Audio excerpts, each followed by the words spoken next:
Hello guys, how are you all? Welcome back to my channel. So, today we are gonna see, what if Izuku Yagi finally gets a quirk that allows him to create any quirks, part 4. So before we start, please go check out the author of this fanfic, the Ultimate one, link is in the description, also subscribe to our channel, and like this video, so let's begin the video. The fights were amazing just for the fact that not one of them was the same. Team F had Sayu Asui with her frog-like abilities, Denki Kaminari who could unleash bursts of electricity, Itsuka Kendo with her immense strength, and Yusetsu Awase, who could link objects together to create barriers. On the other side, Team J had Shoto Todoroki with his dual elemental powers, Toru Hagakure who was invisible, Kinoko Komori who could create spores, and Kajiro Bondo, who could stick to anything with his adhesive skin. Something I hadn't expected was for it to be done within a matter of moments, as Todoroki used the ice portion of his quirk to freeze the entire building. The hero team in a matter of moments had won the game, making it one of the quickest matches. Bondo did attempt to fight back, but the ice spread around him preventing him from fighting. I did find out Tsu has the same ability as a frog to go into hibernation when it gets cold, so that was interesting. But, in the end, Team F's efforts to stop them were futile, and Team J won in the end. Team I, heroes, versus Team B, villains. I couldn't help but be amazed at how quickly the battles escalated as I observed the match between Team I and Team B. It was a real clash of styles, with each side bringing their unique quirks to the forefront. Ejiro's powerful tail was an advantage in close combat, Shoji's multiple arms were great for both offense and defense, Koda's animal communication was always a wild card, and Tsuburaba could use his air manipulation to control the battlefield. On the other hand, Team B had a dynamic mix with Iida's speed from his engines, made him a lightning-fast opponent, while Bakugo was a force of destruction with his explosive powers. Monoma's ability to copy quirks was always a wild card, and Yunanuki, with his ability to manipulate the area around him by softening. Out the gate, Team I went into a 4-man cell trying to overpower them. It was a smart strategy, but Team B was ready. Monoma had copied the quirk of Yunanuki, so there were 2 people using the quirk softening. When they were charging down the hallway to the room the bomb was in, Bakugo attacked brashly and charged in at the 4 heroes in training. He sent a wave of explosions their way as he smirked, hitting them. "You guys are weak." Bakugo taunted, his confidence radiating as he propelled himself forward with another explosion, landing right in front of Shoji. Shoji raised his multiple arms defensively, using them as shields against Bakugo's relentless assault. "We're not done yet," Shoji said, gritting his teeth as he pushed back against the sheer force of Bakugo's attacks. We then saw he went wide-eyed as his team started to sink slowly into the ground. Try as they might, they were not getting out of there. Down the hall, Monoma and Yunanuki were softening the ground and walls around them. Bakugo's frustration was palpable as he whipped around to glare at Monoma and Yunanuki, who were calmly continuing their strategy. "What the hell are you two doing?" he shouted, sparks crackling in his palms. "I had them cornered." Monoma, ever the provocateur, smirked back at Bakugo. "Relax, Bakugo. The game is about winning, not just blowing things up. We're securing the victory." Yunanuki nodded in agreement, his hands pressed to the ground as the terrain continued to soften around Team I. "They're trapped now. All you need to do is finish the job," he said, his tone leveled despite Bakugo's fiery outburst. "Finish the job." Bakugo snapped, his temper flaring. "I was about to finish them before you two messed it up." The group of 4 continued to sink into the ground as the walls and floors pulled them in. The tension between Bakugo and his teammates was almost as fierce as the battle itself. Team B's combined strategy of overwhelming offense and relentless terrain manipulation was clearly working, but Bakugo's frustration threatened to disrupt their coordination. "Stop whining and focus on the mission." Monoma snapped back at Bakugo, his smirk never leaving his face. "We're winning because of teamwork. Try it sometime." Bakugo's eyes narrowed, sparks flickering in his palms. "I don't need your teamwork. I'll win this on my own." He turned back toward Team I, who were now chest deep in the softened ground. The 2 of them stopped softening the ground, and now Team I was stuck in solid rock, unable to move. "God damn it," said Tsuburaba. With that, the winner of the match is Team B, said All Might through the speaker. Team H, heroes, versus Team G, villains. The matchup between Team H and Team G was a thrilling clash of raw strength, strategy, and creativity. Team H's lineup included Sato with his enhanced strength from consuming sugar, Aoyama with his flashy naval laser, Pony with her horn homing abilities, and Ibara's unique vine-based powers. On the other side, Team G boasted Mineta's sticky balls, Kirishima's unyielding hardening, Shishida's beastly transformation, and Inori's power telekinesis quirk. As much as I hate my siblings, I must admit Inori and Ichiro are incredibly strong and smart. It took a while, but eventually, Team H found Team G in a secluded part of the building with Inori guarding the weapon. Team H launched their assault with a strong opening strategy. Sato consumed a large quantity of sugar to maximize his strength, leading the charge with his raw power. Aoyama followed closely, using his naval laser to carve a path through the hallways, while Pony and Ibara provided support from the rear. Pony's horn homing abilities proved invaluable for scouting, while Ibara's vines created natural barriers to block off potential escape routes for the villains. In their secluded part of the building, Team G was already bracing for impact. Inori, calm and composed, stood at the ready with a weapon behind her, her telekinesis quirk active and poised to defend their position. Kirishima fortified his stance, activating his hardening quirk to become an unbreakable wall of defense. Shishida, in his beast form, growled slowly, his senses heightened and ready for the incoming clash. Mineta, uncharacteristically focused, had strategically placed his sticky balls around the room, creating traps that would hinder the hero's movements. The first clash was explosive. Sato barreled through the entrance, fist swinging with immense force. He aimed directly for Kirishima, who stood firm and blocked the blow. The impact reverberated through the room, but Kirishima held his ground, grinning. "Is that all you've got?" he taunted, countering with a powerful punch of his own. The two engaged in a brutal hand-to-hand fight, their quirks pushing each other to their limits.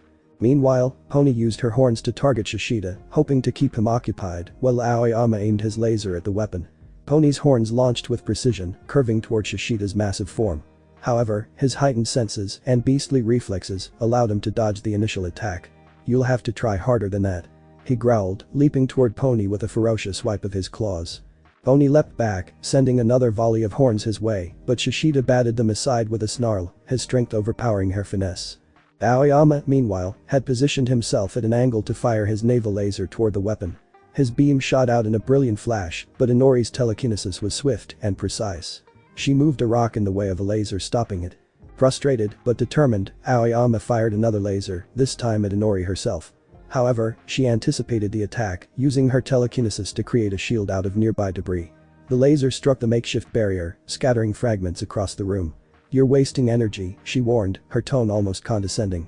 "Focus your efforts, or this will be over even faster." While Inori held her ground, Ibara joined the fray, her vines snaking through the room to ensnare both Shishida and Kirishima. "You won't stop us," she declared, her determination shining through as her vines wrapped tightly around Shishida's limbs. For a moment, it seemed like she had the upper hand, but Kirishima intervened, using his hardened arms to slice through the vines. "Not on my watch," he shouted, charging at Ibara. Oni tried to assist, launching her horns at Kirishima to distract him, but Mineta's traps came into play. As Pony moved to reposition herself, her foot landed on one of his sticky balls, causing her to stumble and lose her balance. "Gotcha," Mineta cheered, throwing another handful of sticky balls in her direction. Pony struggled to free herself, her horns flailing as she tried to maintain her focus. Sato, still locked in a fierce battle with Kirishima, decided to ramp up his strength even further. He consumed another handful of sugar, his muscles bulging as his power surged. With a roar, he delivered a punch so forceful that it sent shockwaves through the room. Kirishima blocked the blow, but even his hardening quirk wasn't enough to fully absorb the impact. He skidded backward, his feet digging into the ground as he fought to regain his balance. "Not bad," Kirishima admitted, a grin spreading across his face despite the strain. "But I'm not going down that easy." He charged back at Sato, the two of them clashing in a flurry of punches that shook the very walls of the building. As the battle intensified, Inori took a more active role. She used her telekinesis to lift several pieces of debris and hurled them toward Aoyama and Ibara. Aoyama tried to shoot the debris out of the air with his laser, but his energy reserves were running low and his shots became increasingly inaccurate. Ibara used her vines to shield herself, but the sheer force of Inori's attacks pushed her back, making it difficult for her to maintain her offensive. Realizing the tide was turning against them, Pony made one last-ditch effort to break free from Mineta's traps. She summoned all her strength, launching a flurry of horns in every direction. Some of them struck Shishida, causing him to stumble, while others flew toward Inori and the weapon. However, Inori was quick to react, using her telekinesis to deflect the horns away from their target. "They're persistent," Inori acknowledged her calm tone, but with a hint of respect. "But this is the end." She raised her hand, using her telekinesis to lift Pony off the ground and pin her against the wall. Pony struggled, but the force holding her was too strong. Meanwhile, Sato, now running on adrenaline, managed to land a solid hit on Kirishima, sending him crashing into the floor. But before he could capitalize on his advantage, Mineta's sticky balls came into play once again. Sato's foot got caught and he found himself unable to move. "Damn it," he cursed, struggling against the adhesive trap. But Sato immobilized, Shishida recovered and lunged at Ibara, his claws tearing through her remaining vines. She tried to fight back, but the combined pressure from Shishida and Mineta was too much. She was soon subdued, leaving only Aoyama as the last standing member of Team H. Aoyama, his energy nearly depleted, fired one final laser in a desperate attempt. The beam arsed through the air, but Inori was ready. She threw debris with her telekinesis and redirected it back toward Aoyama, forcing him to dodge and lose his footing. All might, call it. Inori declared, her voice echoing through the room. She stood tall in front of the weapon, her teammates having successfully subdued all members of Team H. Team G has secured the victory. I still can't tell if she is like this all the time or in battle. Even if it's been a few days, she hasn't said a word to me other than she is sorry. Regardless, I got good notes to put in for later. Now it was the final match. Team E, heroes, versus Team D, villains. I could give credit to Ichiro because he did something that I never expected, and that was do something right away. Ichiro activated his impact level 5 almost immediately. The surge of energy transformed him into a blur of motion as he dashed through the building, a trail of shockwaves left in his wake. His speed and strength at this level were incredible, and it was clear that he intended to make an immediate impact. If I had to guesstimate, his impact level 5 was about the equivalent of 12 to 15% of One for All. In a matter of 30 seconds, Ichiro had gone so fast he got to the bomb room and tied everyone up before they were even out of the hallway to start the mission. Similar to Todoroki, the match was done in the blink of an eye. At a blinding speed, I saw Ichiro tie the villains up. I made sure to activate full cowling to see it. The sudden conclusion of the match left the entire class stunned. Ichiro stood in the center of the bomb room, his breathing steady despite the overwhelming speed he had just demonstrated. The villains were tied up in a neat bundle, their expressions a mix of confusion and disbelief. The dust settled in the air as the echoes of his movements faded into silence. Did that really just happen? Shiro murmured, his voice barely above a whisper as he looked at the screen. Oops, I got carried away, he said smirking. His teammates approached cautiously, a mix of awe and annoyance in their expressions. Carried away? You didn't even give us a chance to help. Mina complained, crossing her arms. I can't help, I'm that good, he said, holding his hands out and walking away with an over-cocky grin on his face. I guess this is what happens when you praise someone their whole life about their quirk. Thank God he didn't turn out like them. But at least I got some good notes to put into my hero analysis for later. Third person Pav. All Might congratulated everyone on a job well done before bolting off, and now it was time for some downtime for both heroes' classes. They had the rest of the day off for themselves, and Izuku was glad. He had debated on training to see how Black Whip, Fajin, and Danger Sense evolved, but decided not to worry his friends about where he was at. He got out of his room after putting on some clothes and went downstairs to chill out for a bit. He walked past some students and went into the kitchen to get something to eat. He investigated the fridge and pulled out a fruit bowl. He felt someone behind him, and when he turned around, he saw the floating head of Setsuna. He jumped slightly as she started to snicker at him. Izuku let out a nervous chuckle, holding the fruit bowl close to his chest. Tokage, you scared me. He exclaimed, his heart still racing from the sudden encounter. Sorry, Yagi, couldn't resist, she said with a wink. You look so focused on that fruit bowl. I had to see if I could break your concentration. Besides, call me Setsuna. I don't do that formal stuff. Izuku relaxed slightly, setting the fruit bowl on the counter. Well, mission accomplished, he said, smiling. She giggled as she leaned on the counter. You are going to be so much fun to tease, she said. Izuku's cheeks flushed at Setsuna's playful comment and he fumbled for a response. I guess I'm glad I can provide some entertainment, he said, trying to match her lighthearted tone. She chuckled manically as she skipped out of the room, leaving him confused. Great, just what I need right now, another person teasing me, he said, walking out of the room and pulling out his hero analysis to sit at a nearby table. He decided to review his classmates' profiles on their quirks, as well as Class B.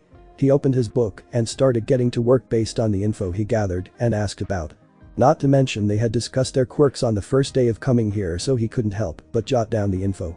Thankfully he didn't need to write down any of his friends, as he already had Shoji, Jiro, Momo, Tokoyami, and Ibara. He even had Bakugo and his siblings, but he would come back to those three later. As he ate his fruit bowl, he looked around to see everyone conversing with one another and started to get in a large group. He sighed as he finished the last fruit in the bowl and went to throw it away. Izuku tossed the empty fruit bowl into the trash as he glanced around the common area. His eyes scanned the faces of his classmates as they mingled, chatting amongst themselves. Some were talking about the day's mission, others discussing their quirks and possible ways to improve. The atmosphere was light, filled with laughter and the occasional joke, but Izuku couldn't shake the feeling of being somewhat disconnected. He had spent so much time focusing on improving himself and understanding his quirks that he sometimes forgot to connect with his peers outside of class. He then heard something that he thought he wouldn't hear for a while. "Hey handsome," a feminine voice said in English. Izuku looked around trying to see if that was for him or not. He then heard the same voice as he still looked around. I knew it. He knows English. He then heard what sounded like galloping as a girl with horns stood in front of him. She had horse features and looked at him happily. "Do you speak English?" she asked with a megawatt smile. Yes," he said, and was then picked up by said girl and twirled into the air. Izuku's eyes widened in shock as the girl effortlessly lifted him off the ground, twirling him in the air. His fruit bowl momentarily slipped from his hands, his heart racing from the unexpected motion.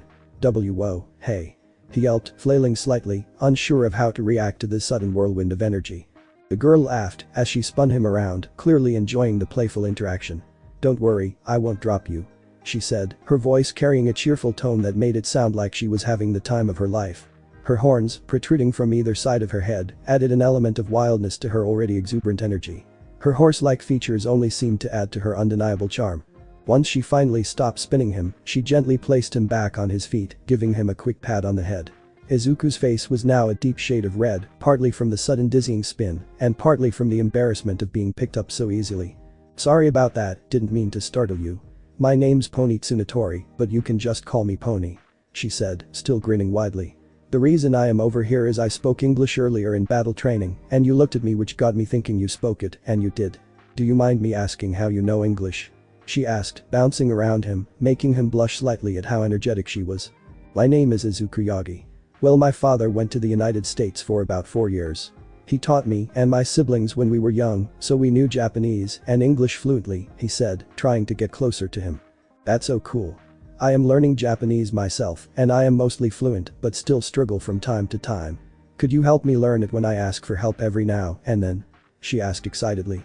Izuku blinked in surprise at her request, feeling a little taken aback by her enthusiasm.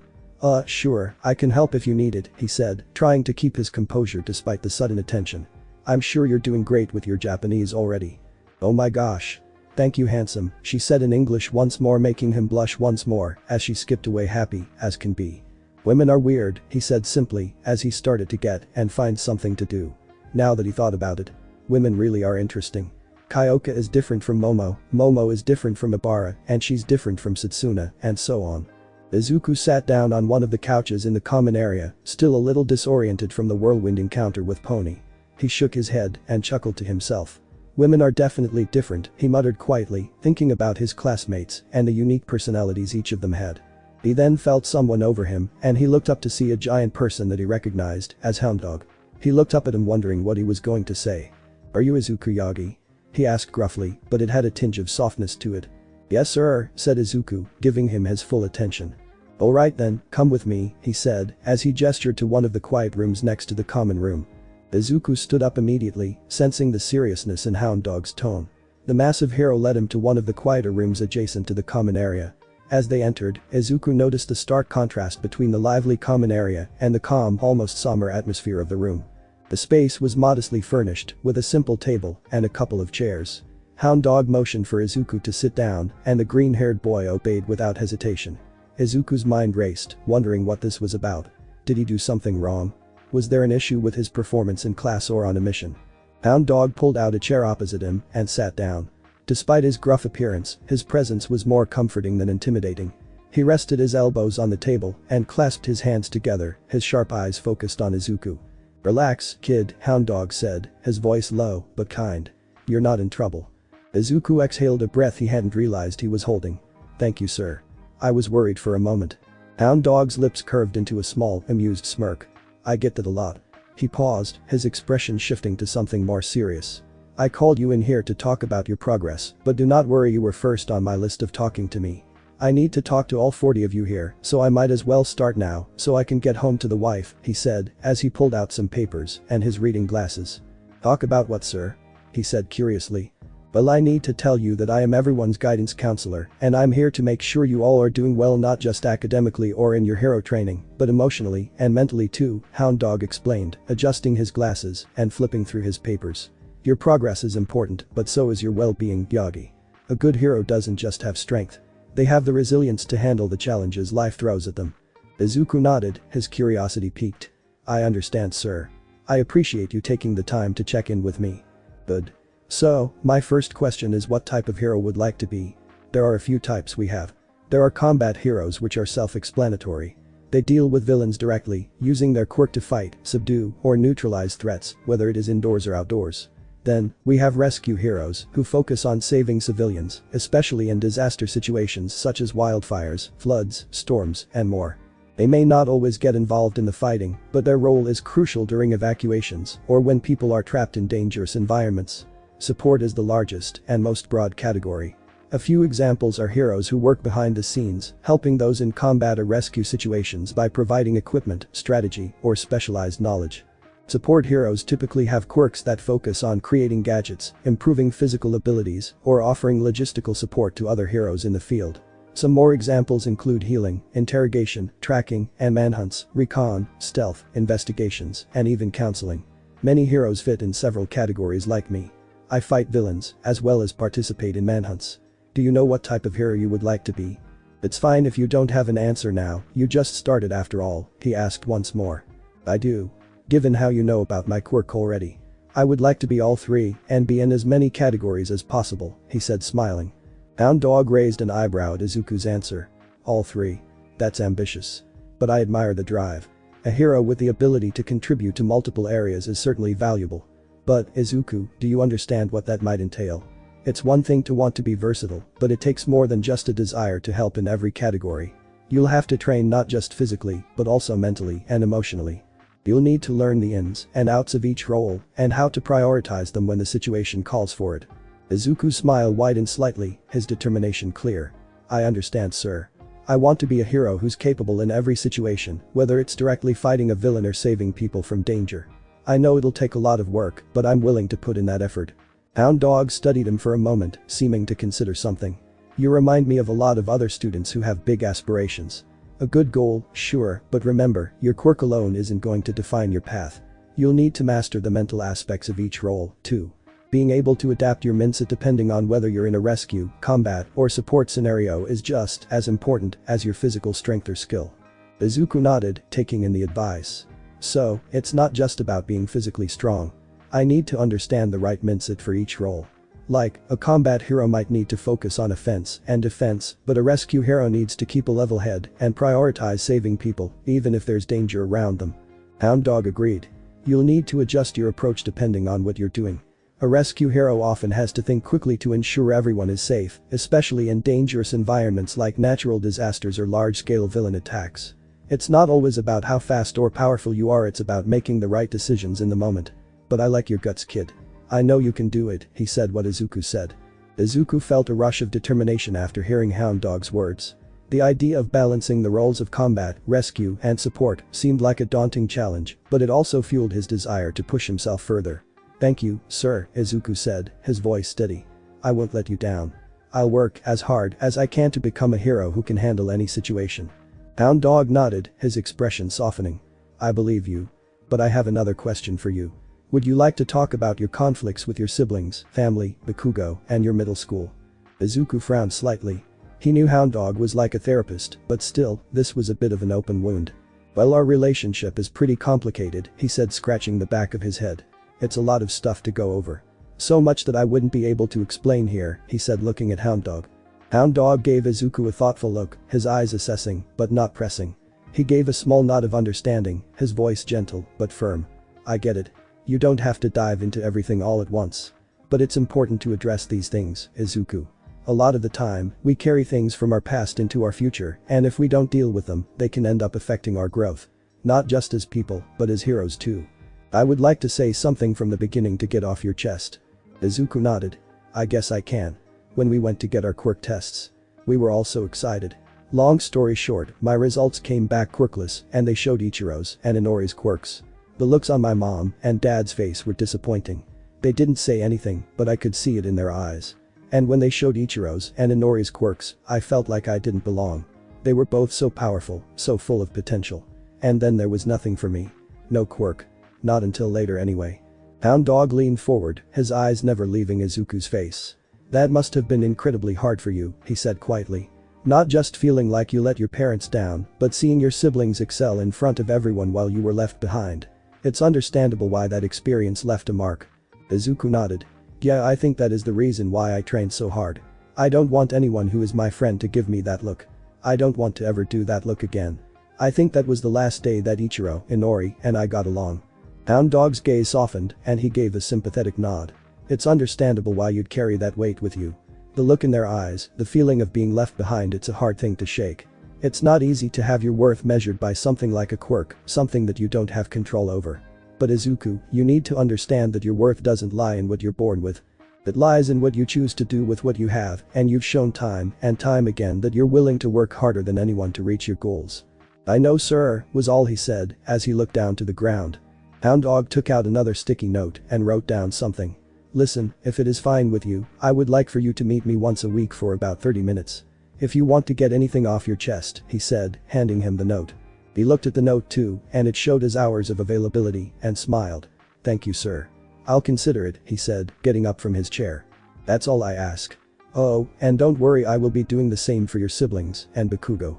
That needs to be resolved, he said with finality. Izuku smiled. Thank you again, sir, he said, opening the door to leave with Hound Dog in pursuit. See you around, the kid, as he went to go get another person for the interview of sorts. The hum of conversation from his classmates greeted him as he entered the common area.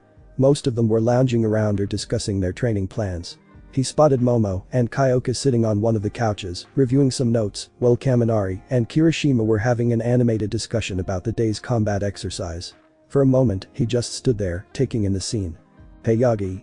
Kirishima called, waving him over with his usual bright grin. Are you good? You've been in there for a while. Izuku gave a sheepish chuckle as he approached. Yeah, I just had a talk with Hound Dog. He's checking in with everyone to see how we're doing. Kirishima nodded knowingly. Man, that guy's intense, but in a good way, you know. He really gets what it's like to deal with the mental side of hero work. Agreed, said Kaminari. I thought I was in trouble when I went in there with him earlier, but he is a pretty chill guy, he said. They were then interrupted as Mineta spoke up over them. Boy, Yagi, said Mineta, giving him a glare, making Izuku confused. What's up, Mineta? He asked, a bit wary of him as he took an empty couch. How do you do it? He asked somewhat pleadingly. Izuku blinked in confusion, tilting his head slightly as he looked at Mineta. How do I do what? How are you a chick magnet? I swear to God you talked to Jiro, Yaoirozu, Yanagi, Satsuna, that pony girl, today like it was nothing, he said with jealousy. That's a good point, said Kaminari. Izuku blinked, his face turning red as he waved his hands in front of him frantically. Wait, it's not like that. I just talked to them like normal people. I didn't realize it seemed that way. Mineta narrowed his eyes, crossing his arms as if trying to detect any falsehood. Oh, come on. Don't play dumb, Yagi. You're always chatting with them and they don't even seem annoyed by you. How do you pull it off? I need tips. Kaminari leaned back on the couch, rubbing his chin thoughtfully. Actually, now that he mentions it, you are pretty smooth with the girls. Even Jiro doesn't get mad at you and she's, like, the queen of shutting guys down.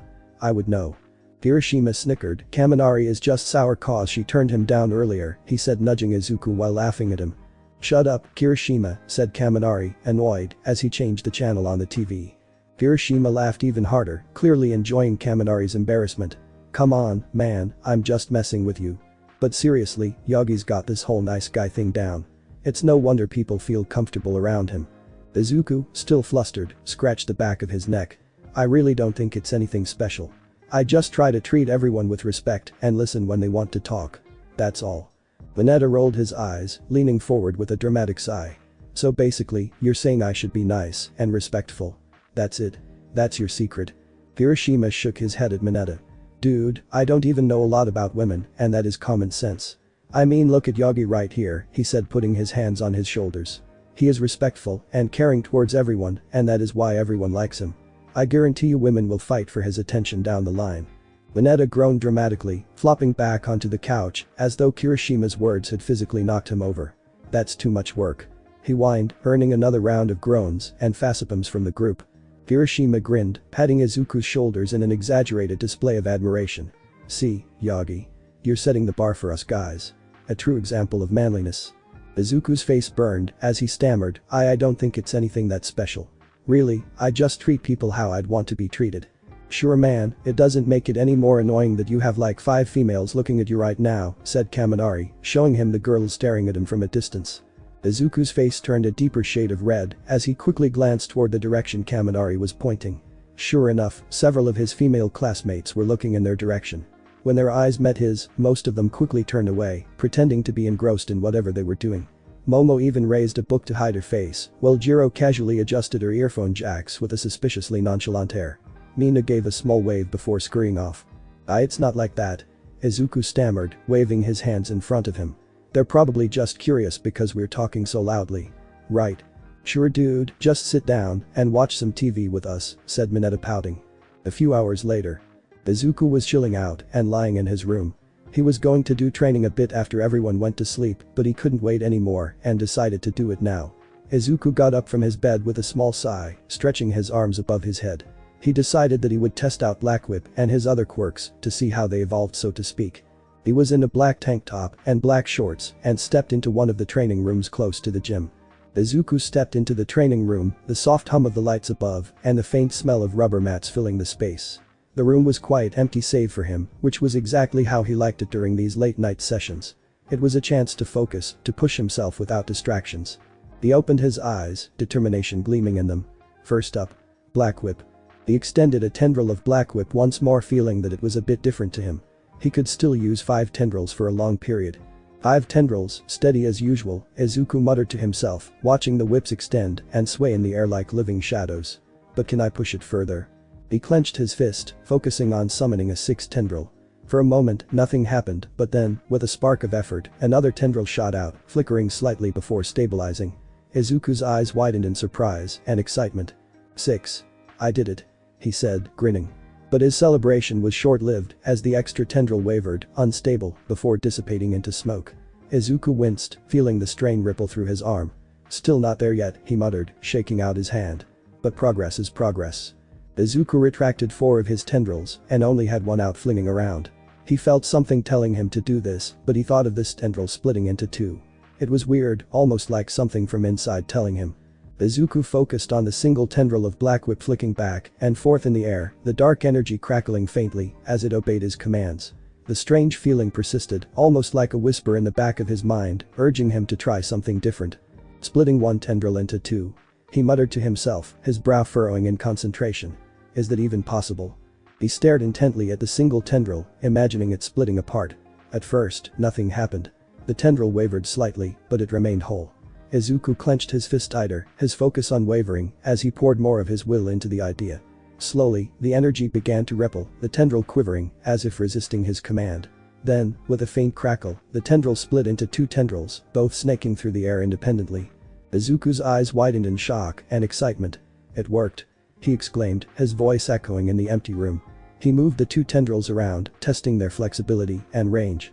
They were slightly less stable than the original, but they moved fluidly, responding to his thoughts, as if they were extensions of his own limbs. This could be useful, he said, a grin spreading across his face. If I can master this, I could use Black Whip in even more creative ways, capturing multiple targets or creating a defensive barrier. Oh, training late at night, are we? Said a familiar voice. Izuku turned around to see it was Bakugo with Ichiro leaning against the wall with a calm gaze. What's up? Said Izuku, confused, retracting his tendrils. What the hell are you doing, nerd? Bakugo demanded, his crimson eyes narrowing as he stepped closer. Well, I am in the training room, so what do you think I am doing? Izuku asked sarcastically. Don't get smart with me, fucker, yelled Bakugo. Eyes, what do you want? I am trying to train, and what, no Inori, so you guys can jump me like you did several times before, said Izuku, not wanting to deal with their shit right now. Ichiro scoffed. Nope, she didn't want to bother you, she said. That confused him. Normally, his sister was a huge pain in his ass, but I guess not. Eku. Fight me. Said Bakugo using explosions in his hand. No. Yes. No. Yes. Bakugo, I am not fighting you. It is a waste of my time, he said, trying to leave. Bakugo's expression darkened, his hand sparking dangerously as he blocked Izuku's path. You're not going anywhere, nerd, he growled. You think you're too good to fight me now? Is that it? You said it yourself. Hell, you, Ichiro, and Inori said so many times that I will never be good enough. You have told me time and time again. So, you already have your answer, he said, moving around him. Ichiro stood in his way this time and smirked. Yeah, sorry little bro, we ain't done, he said. That's alright, because I am, he said, as he activated Jolt, speed blitzing past the two of them. Damn it, Deku. Bakugo roared, his voice echoing down the hall. Ichiro, who was still standing by the door, shook his head with an amused smile. Well, that was one way to get out of it, he muttered to himself. I'm not even mad, he said kind of surprised. Shut it, Ichiro, said Bakugo, as he stomped out of the room frustrated. Izuku had Jolt activated as he ran to his room, sighing as he was about to open the door. He looked down and tilted his head as there was a tiny basket of mushrooms there. Izuku stared at the basket of mushrooms in confusion, his brow furrowing. He looked around the hallway, half expecting to see someone watching him, but it was empty. The small basket was neatly placed, the mushrooms inside varying in size and color, ranging from pale white to deep purple. There was no note, no indication of who left them there. He bent down cautiously, inspecting the mushrooms more closely. Weird, he muttered under his breath. Who would leave these here? There was a note on the side of the basket and he looked at it. It said it was from Kinoko and he read the note. Hi Yagi. I noticed how hard you've been working lately, so I thought you might like these. They're safe, I promise. I grow them myself and they're supposed to help with energy and focus. Hope they help. Komori. Izuku smiled as he read the note. I'll need to thank her tomorrow, he said, opening the door and entering his room. There was a brown-haired girl who peeked around the corner blushing slightly. Kinoko could only hope he liked the gift. Then again, she could have just spoken to him, which would have saved the issue, but she didn't know how to approach this. She quietly scurried off. The next morning, everyone in Class 1A was sitting in their room and waiting to teach. Izuku was jotting down his ideas for Black Whip from his training and the possibilities of evolving. Fajin seemed like it was the same for now anyway, same thing with Danger Sense. He was glad to hear that Che said everything was all good now and he was able to use 50% of one for all once more and he was grateful for it. He was interrupted as someone plopped themselves on his desk. He looked to see Mina smirking at him. So, Yagi, what are you doing? She asked, trying to peek, but Izuku hid it under his desk. Izuku sighed, tilting his head to look at Mina. Just some notes on my quirk, he said casually, trying to keep her curiosity at bay.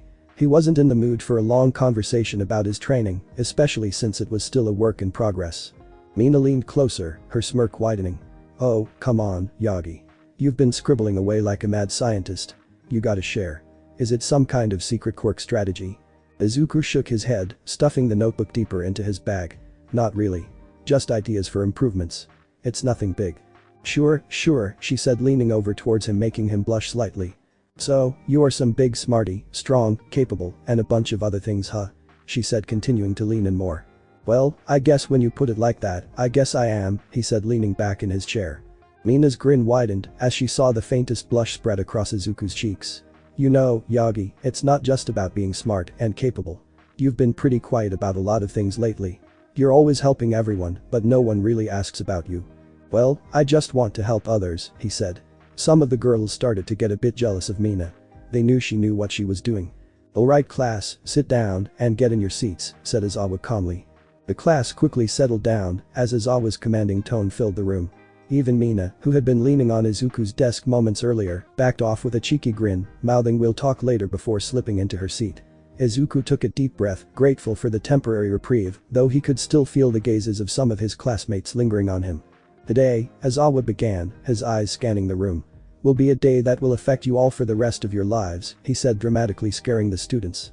Today we will vote for your class president, he said, making everyone sigh in relief before everyone burst into conversation. The classroom erupted into chatter at Izawa's announcement. Some students seemed thrilled, others apprehensive, but nearly everyone had an opinion on who should take the coveted role of class president. Izuku knew the importance of this, as it could give you more offers from other agencies in the future because of how they see you as a leader. Everyone please, said Iida, standing up. Let's do a vote to see who the class rep and vice rep will be, he said, pulling out some papers. The room gradually quieted as Iida's commanding voice cut through the chatter. He stood at the front of the room, his posture rigid and hands holding a stack of blank papers. This is an important decision, he continued. The roles of class president and vice president will reflect not only our class's discipline, but also our ability to unite as future heroes. Please consider carefully before casting your votes. Wait, but we've only known each other for like 3 days, how will that be good? Asked Asui as Iida spoke again. That is exactly why this vote is important, Iida declared, his voice firm and passionate. Although we have only known each other for a short time, this exercise will help us begin to understand and recognize the qualities of leadership within our peers. It is also an essential part of our growth as heroes. Sai tilted her head thoughtfully. I guess that makes sense, Ribbit. Bakugo snorted from his seat, slouching in apparent disinterest. This is a waste of time. Just give me the damn job already. I'm the strongest one here. You'd lead us straight into chaos, Jiro muttered, rolling her eyes. No thanks. Izawa stepped into his sleeping bag and sighed, just take the vote before the bell goes off. I am going to take a nap, he said, falling down, making everyone sweat drop at their teacher. Soon the votes were in, and a surprised Izuku and happy Momo were standing in the front of the class. Alright, that's 7 votes for Izuku Yagi, and 3 votes for Momo Yaoi Rozu, Izawa mumbled, barely lifting his head from his sleeping bag. We have our class president and vice president. Yagi, Yaoi Rozu, congratulations. Don't make me regret this. Lunchtime. Izuku was scarfing down his food as he sat with Uraraka, Iida, Jiro, Kirishima, and Momo in the cafeteria. He tried to focus on his meal, but his mind was racing with thoughts of what this new responsibility would mean. He didn't 100% doubt himself, but he found it weird to think about people believing he was a leader. Izuku, you might want to slow down, said Momo, surprised that he was already on his third. But I'm hungry, he said to her, wiping his mouth. Momo chuckled softly, watching as Izuku quickly polished off another bowl of food. I understand, but you'll need your energy for more than just eating, Yagi. As class president, you'll have a lot on your plate figuratively speaking. Yeah, but it looks like he's got a lot on his plate literally too. Kirishima joked, laughing, as he motioned to Izuku's nearly empty tray. Alright fine, I guess Momo wants me to starve, said Izuku putting his chopsticks down. You know that is not what I meant, she said smiling softly. Nope, it's too late, said Izuku playing into the role while pushing his plate away. Wow, Momo, you're trying to starve Izuku, that's mean, said Jiro, smirking. Okay, guys, I get it. I was just worried about him overeating and not getting the proper nutrition, she said pouting as she looked away. The table erupted into laughter and Izuku, still blushing slightly from the teasing, picked up his chopsticks again. Don't worry, Momo, I'll take care of myself. I'll even pace myself next time. Good, she said, her pout fading into a smile as she resumed eating. Izuku looked to Iida, who was quiet for a while looking at him. Say, Iida. Is your brother Ingenium? Iida coughed spastically as he looked at Izuku with wide eyes. Yeah, how did you know? You guys have very similar quirks. It was only natural, he said, shrugging. Iida looked at Izuku with a mix of surprise and pride. I hadn't thought about it like that, but you're right. Our quirks are very similar, although I've tried to hone mine in a more precise way. Ingenium's quirk, however, has become a symbol of speed and reliability in the public eye. It's an honor, really. Izuku nodded thoughtfully. It must be amazing to have a hero in the family. Do you feel like you have to live up to that? Iida's face softened and he let out a small sigh, glancing down at his meal. There's always pressure, but my brother has always been supportive of me. He's never pushed me to follow in his footsteps. Instead, he encourages me to be the best version of myself. It's a reminder that heroes aren't just defined by their quirks or achievements. It's the heart behind the actions that matter. I agree, but I assure you that you are on your way to making your brother proud, he said, giving a thumbs up. Iida smiled slightly, his posture straightening with encouragement. Thank you, Yagi. That means a lot. Sometimes, I do wonder if I'm doing enough, especially considering the expectations that come with being his brother. But I try to remind myself that I'm on my own path. We're both trying to protect people, just in our own ways. The students were interrupted from their conversations when an alarm went off. Students started to panic and Iida grabbed one of them. What's going on? He asked demandingly. Not sure, but this is a level 3 security threat, meaning that someone broke into the campus. This hasn't happened in 3 years, he said, breaking free of his grip and running away from them. We should get out of here, said Kirishima. The others followed suit and they encountered a problem immediately. The hallway was flooded with people and there was hysteria everywhere. Izuku's heart raced as he scanned the chaos unfolding before him. Students were pushing past one another, frantic and panicked. The flood of people seemed endless and the hallway had become a sea of shouting voices, frantic footsteps, and fear. It was difficult to even move in the direction they needed to go. Every one of the groups was soon pulled in as they were being dragged down the hall. Izuku struggled to stay on the wall, but too many people were Izuku and saw Jiro and Momo up against the wall and decided to head towards them. Izuku didn't waste a second. He pushed forward again, his quirk-enhanced strength giving him an advantage as he managed to slip past a few more students. Finally, he reached them, breathing heavily. Are you two okay? He asked quickly, looking them both over for any signs of injury or distress. "We're fine, but this is bad," Jiro said, her usual cool demeanor slipping as she glanced nervously at the crowds.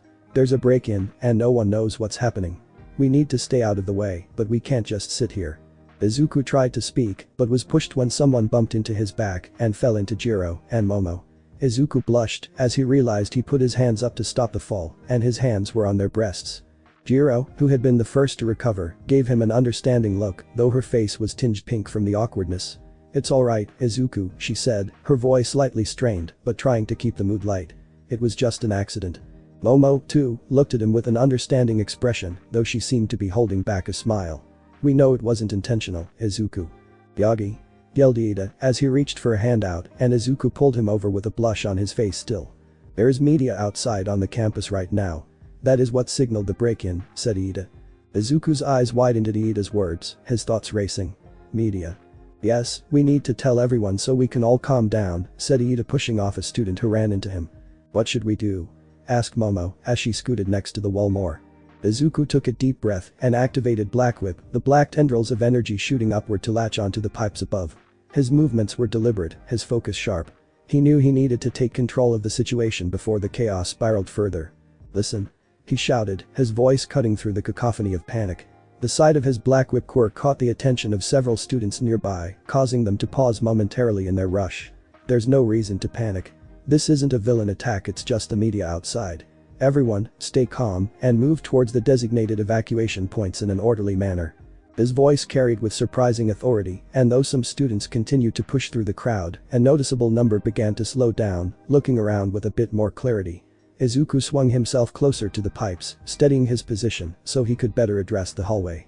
Everyone soon came to a halt and started to walk rather than run, and they even saw the media outside. Izuku sighed as everyone calmed down and he slowly descended from pipes to land next to his friends. Izuku landed gracefully, the tendrils of Black Whip retreating into his arm. His shoulders sagged with relief as the crowd's hysteria gradually gave way to a more controlled flow of students walking toward the evacuation points. He turned to face Momo, Jiro, and Ida, his heart still racing, but his mind sharp. "Nice quick thinking, Yagi," said Ida. "Yeah, thanks," he said before turning to Momo and Jiro, bowing repeatedly. "Guys, I am so sorry, I really didn't mean to do that," he said. Momo gently placed a hand on Izuku's shoulder to stop his bowing. "Izuku, it's okay. Really," she said, her voice soft but firm. "We know it was an accident and we don't blame you." Jiro crossed her arms, a small smirk tugging at the corners of her lips. "Yeah, no need to turn yourself inside out about it." "Right," he said, still blushing in embarrassment. Though the feel of their breasts was just for a moment, it lingered in Izuku's mind, making his cheeks flare an even deeper shade of red. He quickly shook his head, trying to banish the thought. "Focus, Izuku. Now's not the time to get distracted," he scolded himself internally. Though, his confidence went up slightly. Maybe learning how to be a proper leader would be a good thing for him. After the incident, Izuku and the others were sitting in class after that whole dispute. Mr. Izawa forgot they needed to nominate a class secretary, which went to Ida, while the treasurer went to Jiro. With that settled, Izawa started to talk about more pressing matters. "Listen up, my students. Today, we'll be doing something more interesting for hero training," Izawa said, pulling out a card from his pocket. He held it up, revealing the words "Rescue Training" written in bold letters. The class immediately erupted into excited chatter. "Rescue Training?" Uraraka beamed, practically bouncing in her seat. "That sounds amazing. This is going to be awesome," Kirishima said, his eyes sparkling with enthusiasm. "Time to show how manly we are." Izawa raised a hand, silencing the room with his usual no-nonsense demeanor. "Before you all get too excited, let me explain. This isn't just about showing off your quirks or being flashy. It's about strategy, teamwork, and knowing how to save lives efficiently. We will all be going over to something called the USJ that is close to campus grounds. I know that all of you would like to wear your hero costumes, and I would recommend that you do so. Mainly for the reason of in case you would like to make adjustments on them." The students nodded at the advice of their teacher. "Well then, go get changed and let's get going. We don't have all day. The teachers that will be present are myself and 2 others. Not to mention that it will just be class 1A for today," he said, standing up and leaving the room with excited students. When the students reassembled outside, Izawa was already waiting for them, his usual tired expression in place. He looked over to Izuku and gave him a small nod. Izuku blinked, unsure of what the gesture meant until Izawa spoke. "Alright, kid. Round 'em up," Izawa said casually as he boarded the bus, leaving Izuku momentarily frozen. Izuku glanced at the rest of the class. They were chatting animatedly, clearly excited about the rescue training. Taking a deep breath, he stepped forward, raising his voice just enough to be heard. "Everyone, let's get on the bus. Aizawa-sensei is waiting, and we don't want to keep him waiting too long," Izuku said, trying to project confidence. The class turned to him, some looking surprised while others smiled in encouragement. "You heard him. Let's move," Iida said, his usual commanding tone lending support to Izuku's words. Uraraka gave Izuku a thumbs up. "Nice call, Yagi." On the bus, Izuku sat next to Tsu and Sato as they were starting to make their way to the USJ. Iida nodded at the setup. "Normally, I would have preferred we be in the order of our seat numbers, but this is fine." Izuku looked around to see everyone was still excited about the training at this USJ place. Then he looked over to Tsayu, who stared at him with her big eyes and looked like she was about to say something. "Yagi," Tsayu said in her usual calm tone, tilting her head slightly. "I have a couple of questions for you, Ribbit." Izuku blinked, caught off guard. Sure, Tsu. What's up?" She paused for a moment, her gaze steady. "So, I noticed something. My first question is, isn't your power a lot similar to All Might's? My second question is, why haven't you talked about or talked to your siblings since we've been here? Is there a reason for that? You don't have to answer if you don't want to," she said. "Yeah, I've been wondering that too," said Iida. Izuku blinked, Sayu's calm but probing questions caught him completely off guard. His hands fidgeted in his lap as his mind raced for an answer.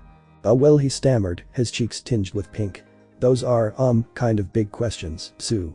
"I know, Ribbit," she said, tilting her head slightly. "But I've been curious. You don't have to answer if you're not ready." The kindness in her tone eased some of his nerves, though the weight of her questions still lingered. He glanced at Sato, who was listening quietly, giving Izuku a reassuring nod. Well, Izuku hesitated, deciding to tackle the first question. "About my quirk, yeah, it does seem a lot like All Might's, doesn't it?" He laughed nervously, rubbing the back of his neck. "I guess it's just a coincidence," he said, hoping to not draw too much attention. "Yeah, your quirk is pretty awesome, Yagi bro. I can call you Yagi bro, right?" asked Kirishima as he continued to talk. "It seems awesome to have a quirk like that though, because it will help you get noticed in the hero world." "Hardening, my quirk is awesome, but it won't get noticed like yours will," he said, hardening his arm. Izuku, confused at the statement, looked over to Kirishima. "What are you talking about? Yours is the perfect blend of offense and defense. You'll be in the top 30 or even 20 in the future." "Ah, you think so? I can only hope, but aside from Izuku, I think that Todoroki and Bakugo have a clear shot for most powerful and noticeable quirks," said Kirishima, smiling. "Yeah, but Bakugo seems like a person that's pretty rude to other people," she said, making him jump in his seat. "What the hell you say, you damn toad," he said with his pupils disappearing.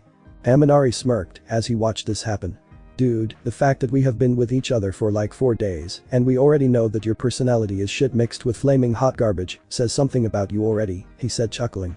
"Shut up, Pikachu," he said as he started to argue. Tsayu shifted in her seat, signaling she wasn't done. "And about your siblings? I haven't seen you talk to them or mention them since we started school. Ribbit. Is there a reason for that?" Izuku froze, his fingers curling into the fabric of his pants. His throat tightened as memories of Ichiro and Inori flooded his mind. He looked at Bakugo, who wasn't glaring at him, but rather just staring. Now that he noticed everyone was looking at him, he cleared his throat to speak. "Well, we have a very complicated relationship to say the least," he said, trying to get the words out. "Oh, heads up, we are here at the USJ.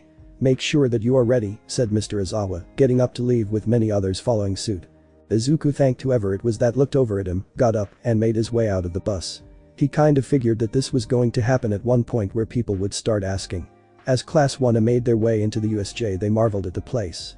It was a huge dome with what looked like various natural disasters. Everyone was then met with the Pro Hero 13 standing before them. Achako, who was most excited, started to bounce on the balls of her feet. "Oh my gosh, it's my favorite hero, 13. As the excitement died down, Izuku saw that Mr. Aizawa mentioned All Might being here. 13 held up her fingers showing the number 3, meaning the time he had during the day to be a hero. Izuku sighed, knowing that when he checked his phone before class, his dad had solved multiple villain incidents which made it so he couldn't show up for a bit. He was fine with it though. "Alright, Class 1A, welcome to the USJ, said 13, spreading her arms out. "This facility was designed to prepare you for a variety of rescue scenarios," 13 continued, her calm, authoritative tone commanding everyone's attention. "As aspiring heroes, your duty is to protect and save lives. However, it's important to remember that your quirks, while powerful, can also be dangerous if used recklessly. That's why we're here to train you in using your abilities responsibly."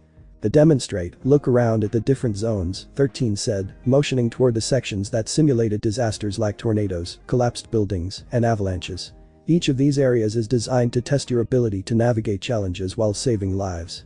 Today's lesson will focus on teamwork, quick thinking, and adaptability. Remember, in a rescue mission, the lives of others come first. We have a fire zone, storm zone, landslide zone, and more. As the chatter died down, 13 raised her hands for silence. One more thing before we begin, she said. I want to emphasize that your quirks are tools, not weapons. You've all worked hard to develop your abilities, but remember, the goal here is not to fight. It's to save lives. That means thinking about others before yourself and using your quirks in ways that minimize harm. My quirk black hole is the perfect example. It is very destructive, but I use it in ways to rescue people. Izawa, who had been silently observing, stepped forward. And don't forget you'll be graded on more than just how effective your quirks are. Strategy, teamwork, and decision-making are equally important. Keep that in mind as you go. Suddenly, a deep, otherworldly voice echoed through the massive dome. The lights went out, and it seems the heroes in training are eager to begin. The room fell silent as everyone turned toward the central plaza. A dark, swirling mist coalesced into a humanoid shape, revealing the imposing figure of Kurogiri. He was flanked by an army of villains, their menacing presence a stark contrast to the controlled environment of the USJ. At their forefront stood a figure with writhing hands covering his body. Izawa's eyes narrowed. 13, to protect the students, he ordered, his scarf unraveling as he prepared to engage. This isn't part of the exercise. These are real villains. The tension in the air was palpable as the students huddled closer together, many of them realizing the gravity of the situation. Kurogiri's golden eyes glowed ominously as his calm, measured voice filled the air. Where is All Might? We've come to kill him. Izuku's blood ran cold at the statement, his mind racing. Why do they want to kill Dad? He may not have trusted him or liked him, but he didn't want him to die. Izuku looked to Izawa in worry as he watched him get ready to go to the center plaza. Wait, Mr. Izawa, don't you need help? You are only good at surprise attacks and not large groups, said Izuku with worry as 13 was trying to get the students to the entrance. Izawa glanced over his shoulder, his usual stoic expression briefly softening. Stay with 13, Yagi. I can handle this. Izuku clenched his fists, doubt gnawing at him. He wanted to argue, but knew that now wasn't the time to challenge Izawa's authority. He's right, he's a pro, and I'd only get in the way. But the thought of villains targeting his father left a sour pit in his stomach. He shook his head, forcing himself to focus. This isn't about me or him, it's about protecting everyone here. Come on, Yagi, this way. He'd urged, taking his role as class rep seriously. His arm gestured for everyone to move toward the exit where 13 stood, ushering them along. Listen to me. 13 commanded, her voice firm yet calm. Stay close, don't panic, and… The sound of footsteps echoed ominously as Kurogiri's misty form glided forward. The students froze as his golden eyes locked onto them. Leaving so soon? I'm afraid I can't allow that. You see, we came here with a purpose, and letting you run away would be most inconvenient. Izuku was charging up full cowling to his 50% limit and was prepared to use a wind pressure-based attack to stop him, but hesitated from the sound of 13's voice. Get back. 13 shouted, stepping between the students and Kurogiri. She raised her hands, her fingers glowing faintly as her quirk prepared to activate. Stay behind me. I'll handle this. Kurogiri tilted his head, his voice eerily calm. A noble sentiment, but futile. His dark mist expanded rapidly, swirling toward the group. Move, now. He'd yelled, pushing the others toward the entrance. Bakugo, however, had other ideas. Like hell I'm running. He snarled, sparks crackling from his palms. Without hesitation, he launched himself forward, explosions propelling him straight at Kurogiri. Bakugo, stop. Izuku shouted as he tried to find an angle of attack. Kirishima, ever loyal, wasn't far behind. If you're charging in, so am I. He called, his body hardening as he leapt into the fray. With a simple motion, he expanded his quirk further, engulfing Bakugo and Kirishima in swirling darkness. Before they could react, they vanished, their shouts of surprise fading into the void. It started to spread to his other classmates, and Izuku thought of something. You used Zephyr Rush to push back this black mist. The wind whirled around him as he pushed back his quirk. Kurogiri took notice of this, and his eyes narrowed. Well, it looks like we have a fighter. But, in the end, it means nothing in the face of my power, he said, as his mist engulfed many of the students. His thoughts flickered to his classmates. Where are they? He had to get to them, there was no time to waste. But Kurogiri wasn't going to give him that chance. The villain's dark form moved toward him, his mist swirling like a storm. You think you can stop me with a little wind, boy? Kurogiri's golden eyes gleamed as he raised his hand. "You will learn soon enough that you are no match for me." The mist began to intensify around Izuku, pulling him in. He felt his body resist the pull, but the force was overwhelming. He gritted his teeth, trying to stabilize himself with Zephyr Rush, but the pressure was too great. He couldn't fire off a smash from One for All without risking the lives of his friends, and it annoyed him to no end. He felt himself sinking into the mist as Kurogiri taunted him. "Told you I was stronger," he said, as Izuku fell in completely. Suddenly, he looked to see he was falling towards a huge body of water and a ship. He activated Eagle Eyes as he looked around. From what he could tell, this was the flood zone, and he saw 2 other people falling. He saw a pair of gloves and shoes, meaning that were Toru, and he looked over to see Momo falling too. Izuku reacted quickly and used Black Whip to secure Toru and Momo, pulling them towards him. Izuku used another strand of Black Whip to pull themselves to the boat in the middle of the flood zone of the USJ, landing on the wood floor of the boat. He looked to his 2 classmates to see what the damage was. "Are you both okay?" he asked, making sure they were good to go. Toru nodded, though her voice was shaky. I think so. Her gloves twitched slightly as she spoke, a clear sign of her unease. Momo coughed lightly and pushed wet strands of hair from her face. "I'm alright." Izuku nodded, "That's good, but Hagakure is a bit off topic, but are you naked? Because I didn't feel any clothes, and I don't mean it like that," he said, blushing horribly. Toru let out a squeak of embarrassment, pulling her gloves up higher, as if that could somehow compensate. "Why yeah, well invisibility and clothes don't work well together, but yeah I am," she said. "I'm so sorry, I would have been more careful," he said, bowing to her. Toru quickly waved her hands, her voice rising in a panicked stammer. "And no. It's okay, really. I mean, it's not your fault. This situation is just awkward. But let's not dwell on it." Her attempt at diffusing the situation only made Izuku blush harder. "Alright. Of course. We have bigger things to worry about. Like escaping and finding the others." He rubbed the back of his head, clearly flustered. Momo smirked at Izuku's antics, but looked to see something in the water. She looked over the railings to see an assortment of villains coming towards the boat. "Guys, look," she called out to them. "Great. So, we know that guy teleported all of us around the places in the US full of villains, but they don't know our quirks," said Izuku, looking at them. "How do you know that?" asked Toru. "Because of this," he said, showing them Jolt with electricity flowing throughout his body. "They wouldn't have sent me here with all of this water then," he said, counting the villains. Izuku focused on the group of villains advancing toward their boat, his mind racing. There were 6 in total, each with an intimidating presence, but their movement seemed cautious and uncertain. It was clear they didn't know the full extent of his or his classmates' abilities. "They don't have intel on us," Izuku repeated, glancing over at Momo and Toru. "If they did, they wouldn't send us here with water everywhere. Well, I have access to electricity through my quirk." Momo furrowed her brows, quickly analyzing the situation. "That makes sense. They're trying to overwhelm us with numbers rather than strategy." Toru tugged nervously at the blanket around her shoulders. "Okay, so they don't know our quirks, but what's the plan? We can't take them all head on." "The plan is this," said Izuku, as he pushed them to the center of the wooden floor.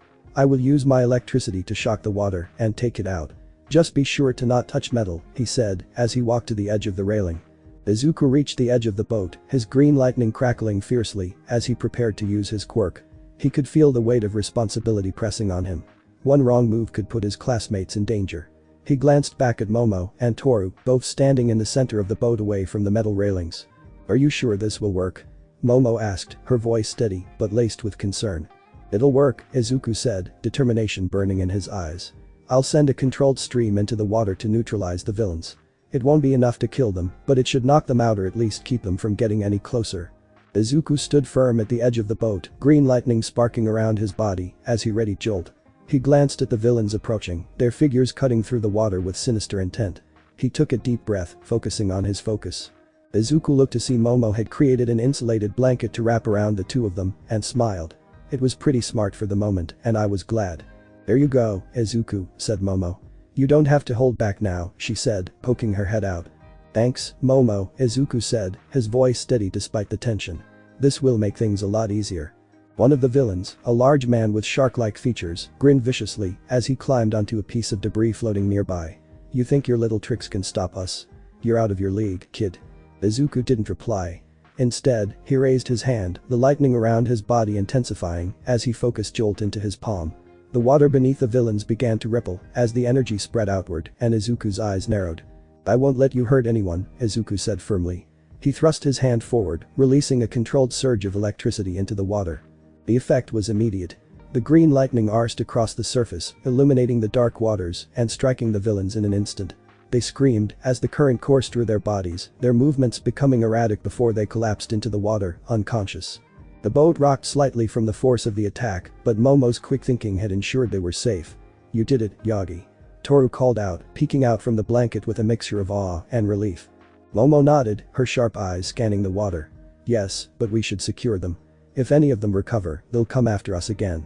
Izuku pulled the unconscious villains out of the water, his black whip tendrils coiling around their bodies with ease. The villains hung limply in the air as he dragged them onto the boat, one by one. Each villain was a different size and shape, but none of them stirred after the shock had taken them down. Momo, working quickly, conjured ropes from her quirk and began tying them securely, making sure each one was immobilized.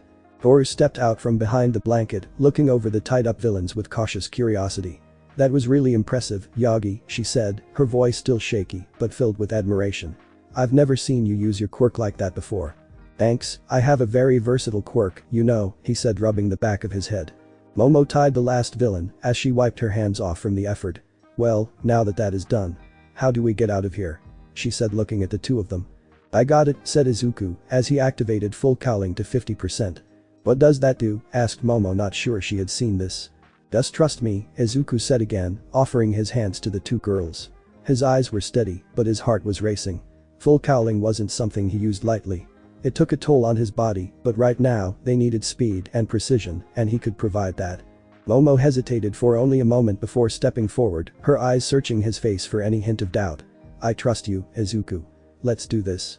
Toru, looking a bit more uncertain, but still trusting in Izuku, nodded and stepped toward him. "You've got this, right? I'm not exactly fond of rushing through unknown territory." "Don't worry, I've got a good hold on it," Izuku said, his voice calm and confident, though a bead of sweat trickled down his forehead from the exertion of activating full cowling. "Hold on tight, okay?" He used 2 strands of black whip to secure the 2 somewhat nervous girls around them, to make them secure. Izuku's hands glowed faintly with energy as the strands of black whip wrapped around Momo and Toru, securing them gently yet firmly. The familiar hum of full cowling surged through him, amplifying every sensation as the power coursed through his body. His muscles were tense with the strain, but he was focused, his goal was clear. They needed to get to safety, and quickly. "Okay," Izuku said, his voice steady despite the underlying tension. "We're good to go.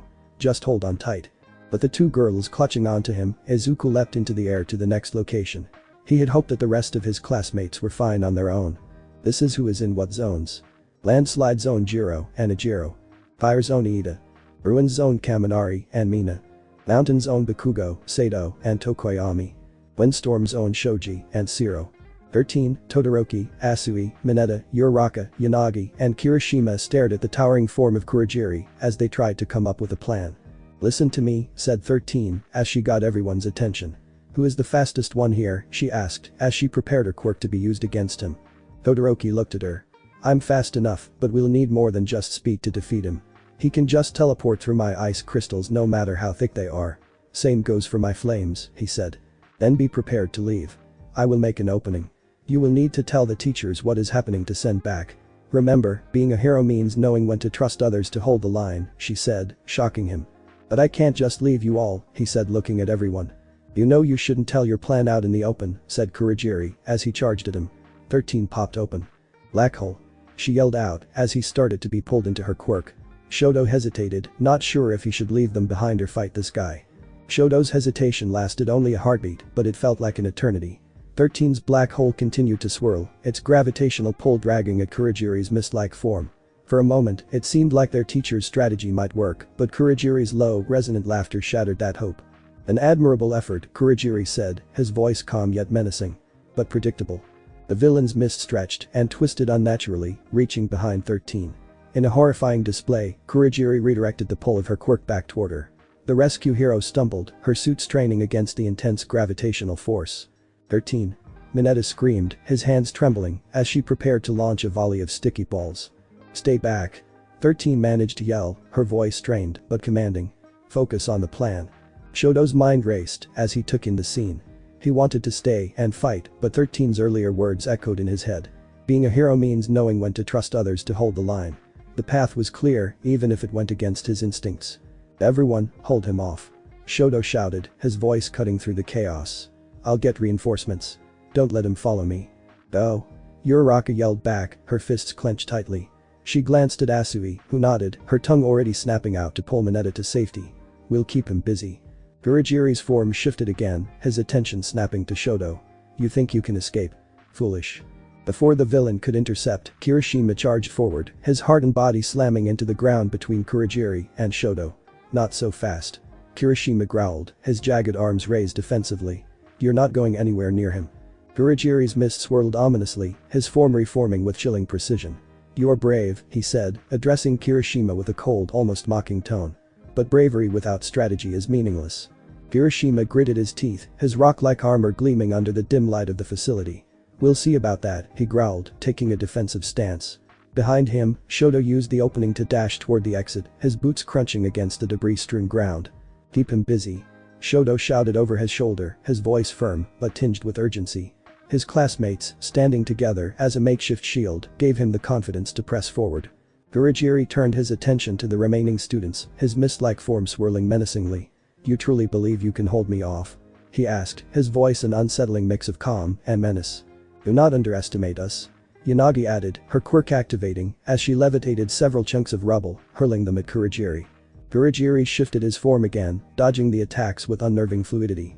Futile, he murmured, but his movement slowed just enough to buy Shoto more time. Shoto sprinted through the ruined facility, his breath coming in quick, shallow bursts. The cold air around him crystallized with each exhale as he used his ice to create a smooth path, allowing him to slide faster toward the exit. His mind was a storm of emotions, worry for his classmates, frustration at leaving them behind, and determination to succeed. I need to use my ice to break the door open. It is likely super strong, but I need to do it. 13 is injured, and my friends need me.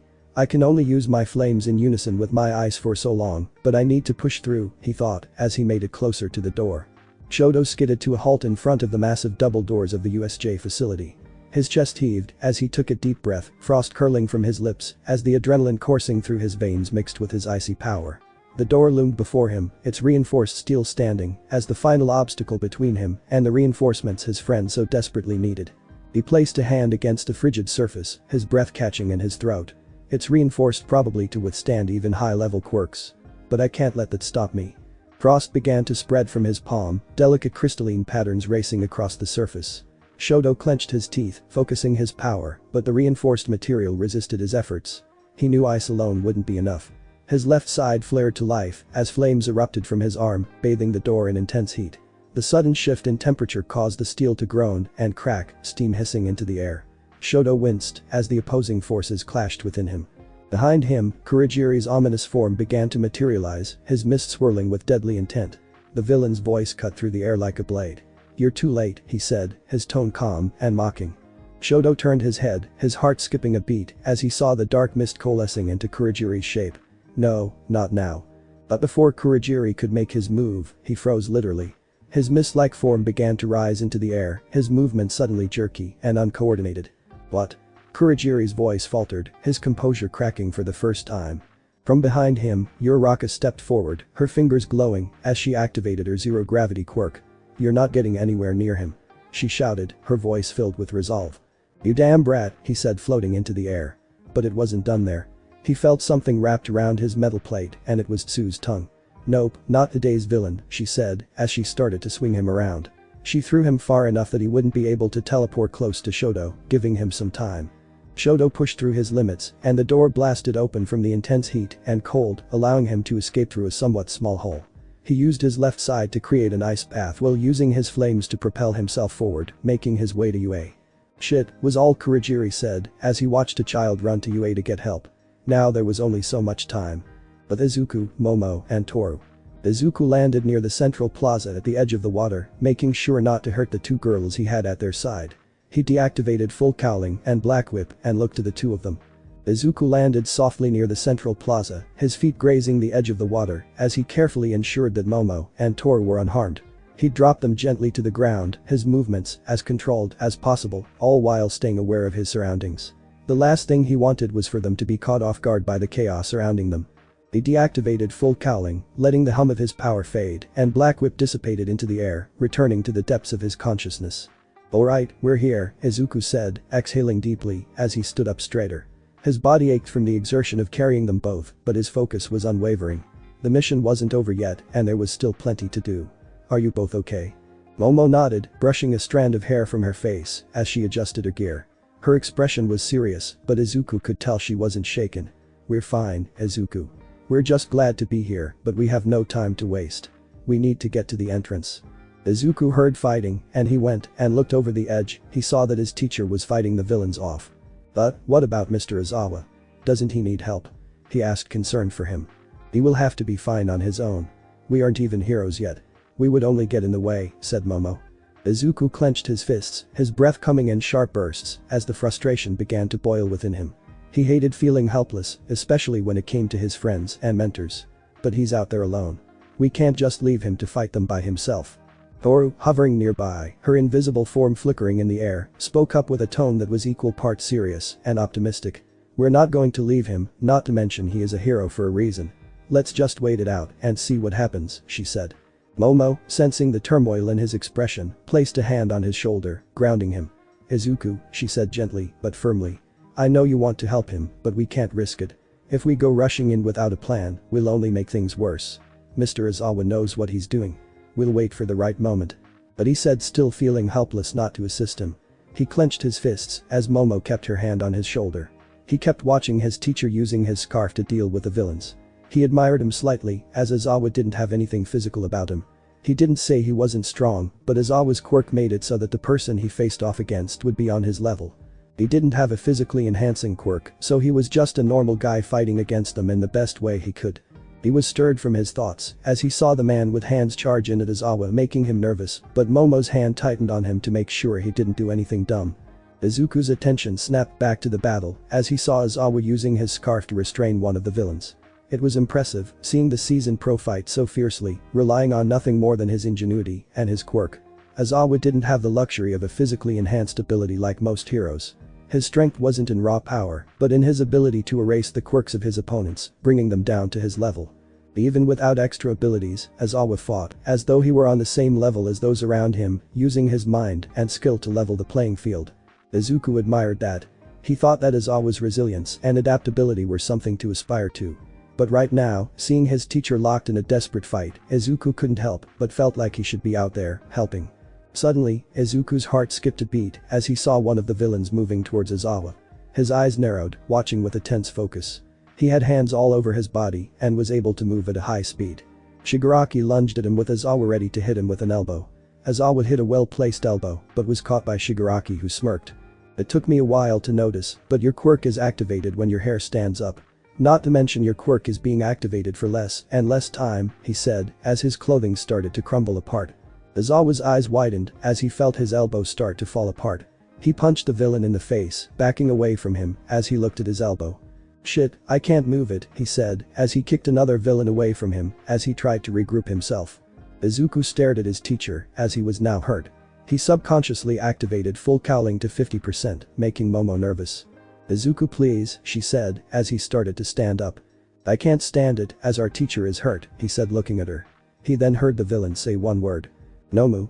In an instant, Nomu was behind Izawa and Izuku's eyes widened. Sorry Momo, he said as he rose up. Izuku pushed himself off the ground with blinding speed, the world around him blurring as he activated Jolt alongside 50% of One for All. His muscles burned with the intensity of the energy, but the focus kept him moving. He shot forward, faster than he had ever moved before, barely registering the rush of wind against his face as he closed the distance between himself and Nomu in seconds. He reached out with lightning speed, grabbing his teacher by his good arm and yanking him out of harm's way, just as Nomu's fist crashed into the spot where Izawa had been standing. The force of the punch sent a shockwave through the air, but Izuku was already sliding backward with his teacher in tow, pulling them both out of the immediate danger zone. He moved with instinct, barely registering the weight of Izawa in his grip, his heart pounding, as the tension of the moment made his muscles burn even more. Izuku didn't waste a second. As soon as he was clear of Nomu's range, he turned to Izawa, his breath coming in sharp gasps. Are you okay? He asked, his voice tight with concern. The moment of relief was brief, his body still glowing with energy as he held Izawa steady.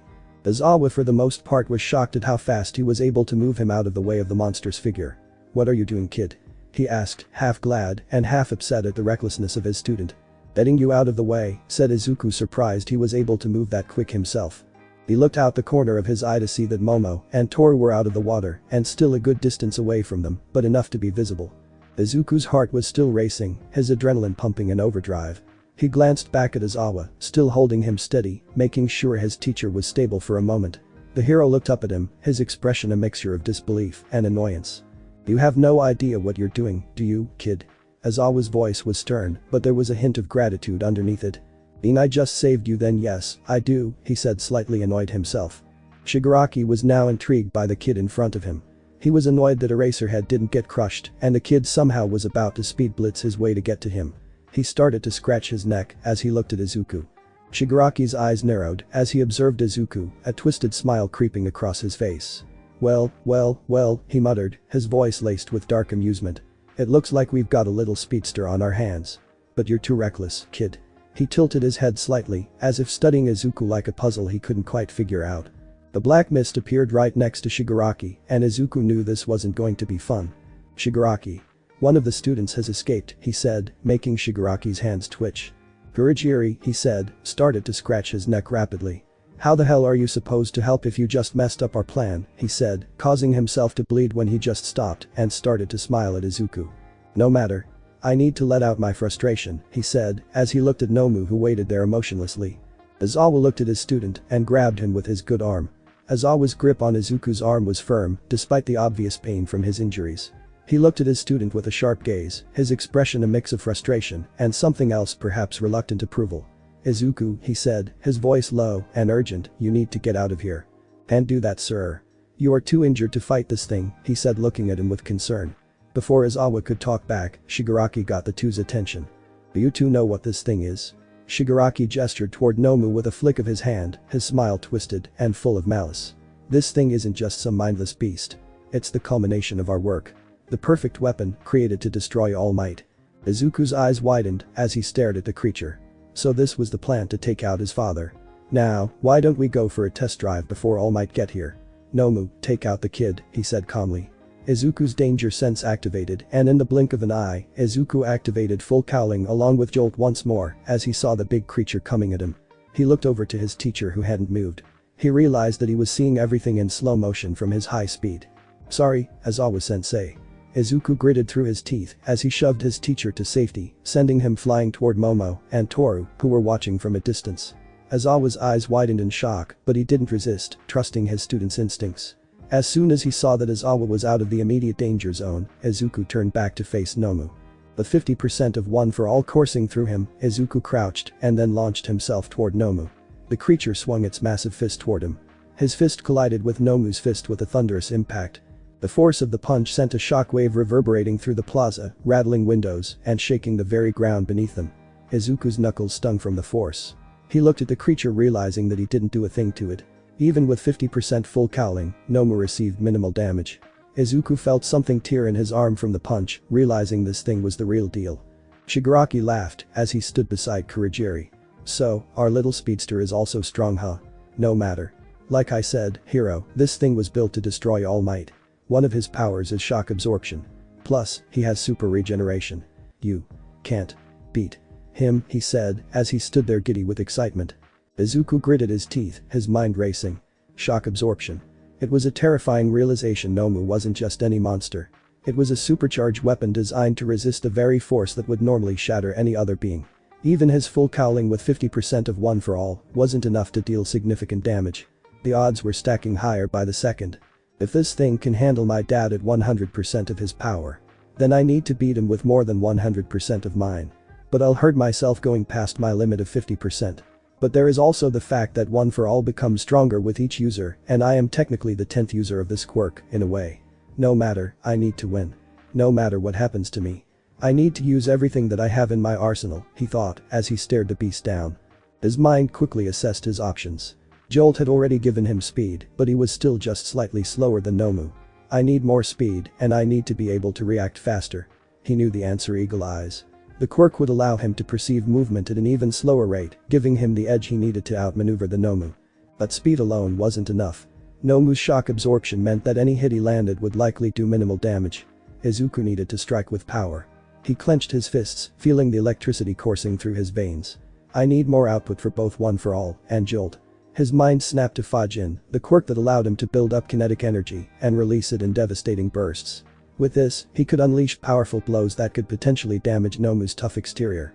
His muscles screamed in protest as he forced himself to stand his ground, holding Nomu's fist at bay.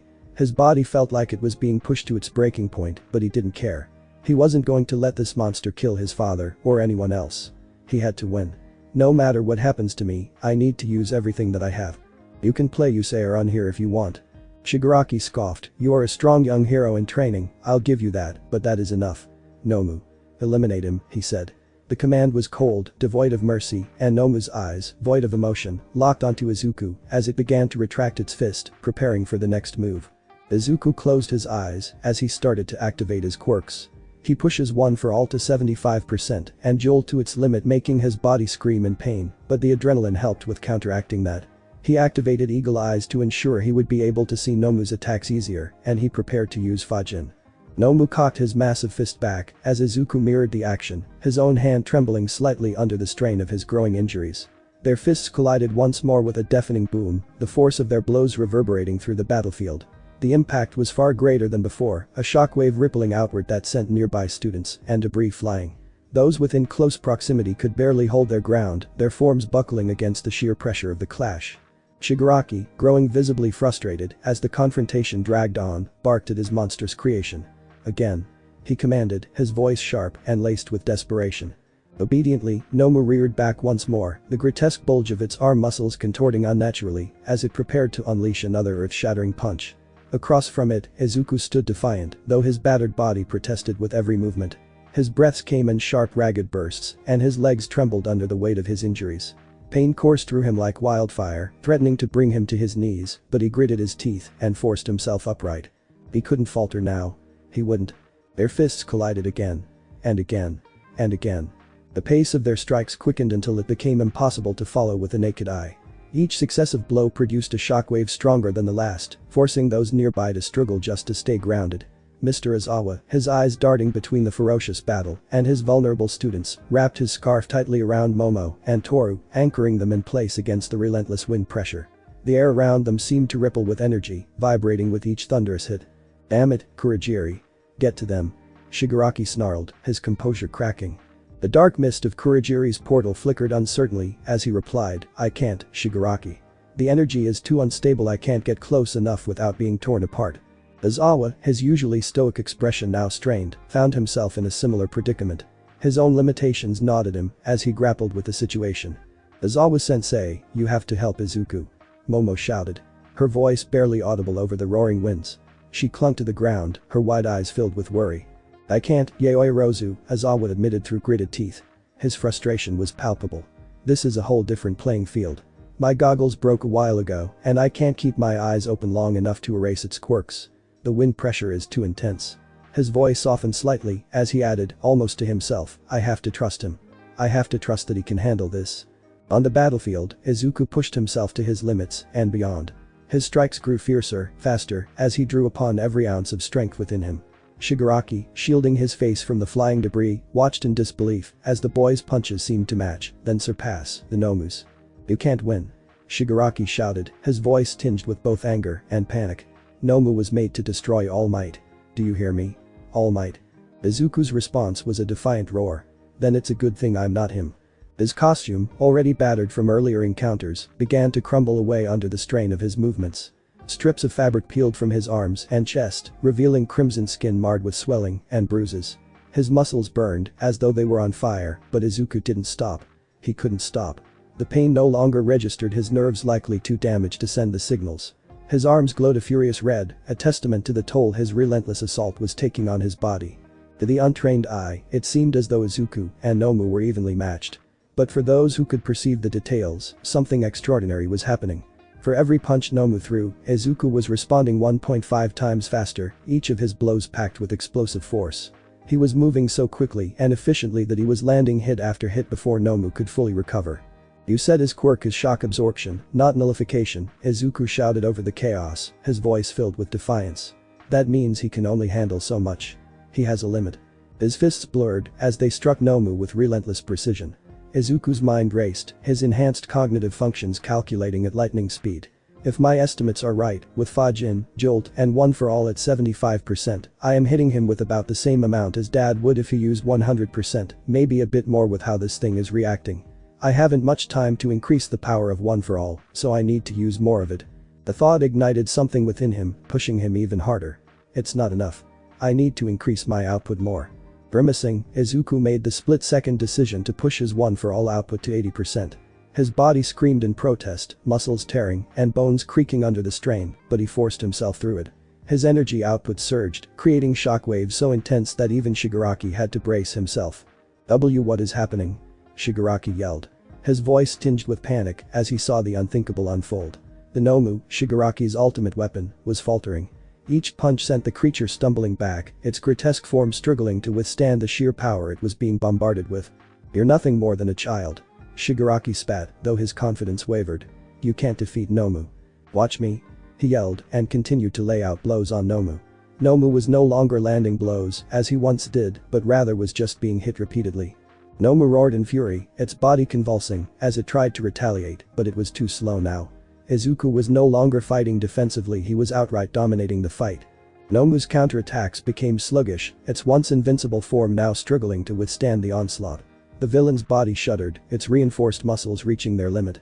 The shock absorption could only take so much punishment before it failed. Izuku grabbed Nomu's leg and with one mighty heave, flung him high into the air.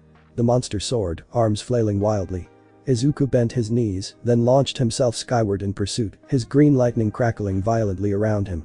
Nomu barely had time to react before Izuku's foot slammed into its chest, sending it rocketing downward. Boom. Nomu hit the ground with such force that the earth cracked beneath him, debris flying in all directions.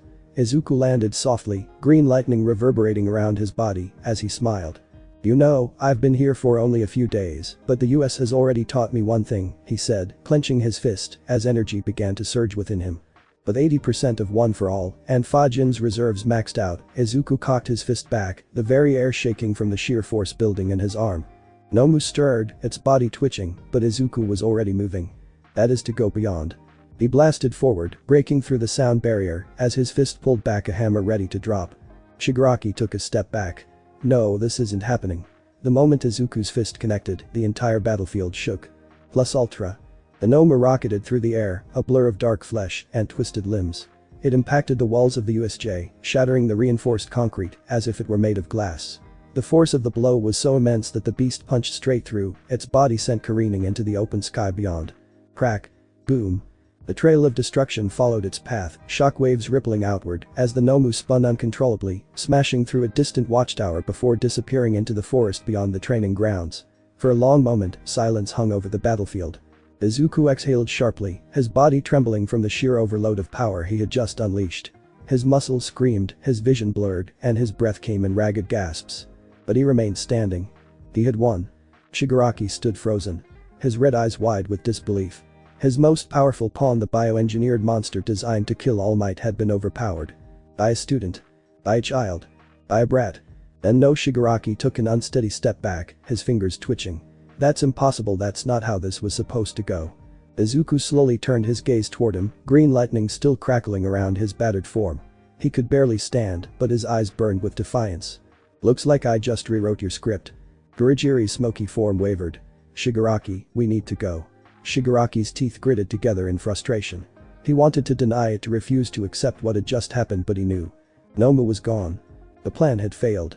Izuku took a step forward, wobbling slightly, but refusing to fall. He felt a hand on his shoulder and saw Izawa was standing next to him. "Good job, kid," he said, as he got in front of Izuku in a defensive stance, prepared to fight if need be. "You son of bitch. You killed Nomu." Nomu was supposed to kill All Might, but he was beaten by a brat. Impossible. That means Nomu was weak. There is no other way. He said, scratching his neck as he started to back up towards Kurogiri. Shigaraki's hands twitched, nails digging into his own flesh as he stepped back. His breathing was ragged, uneven, a mix of rage and disbelief, twisting his face into something monstrous. No, this wasn't supposed to happen. You're nothing. A worthless brat. That thing was made to kill All Might, and you, he pointed a trembling finger at Izuku, his voice rising to a fever pitch. You shouldn't have been able to win. Izuku straightened his posture, swallowing the pain that screamed through his body.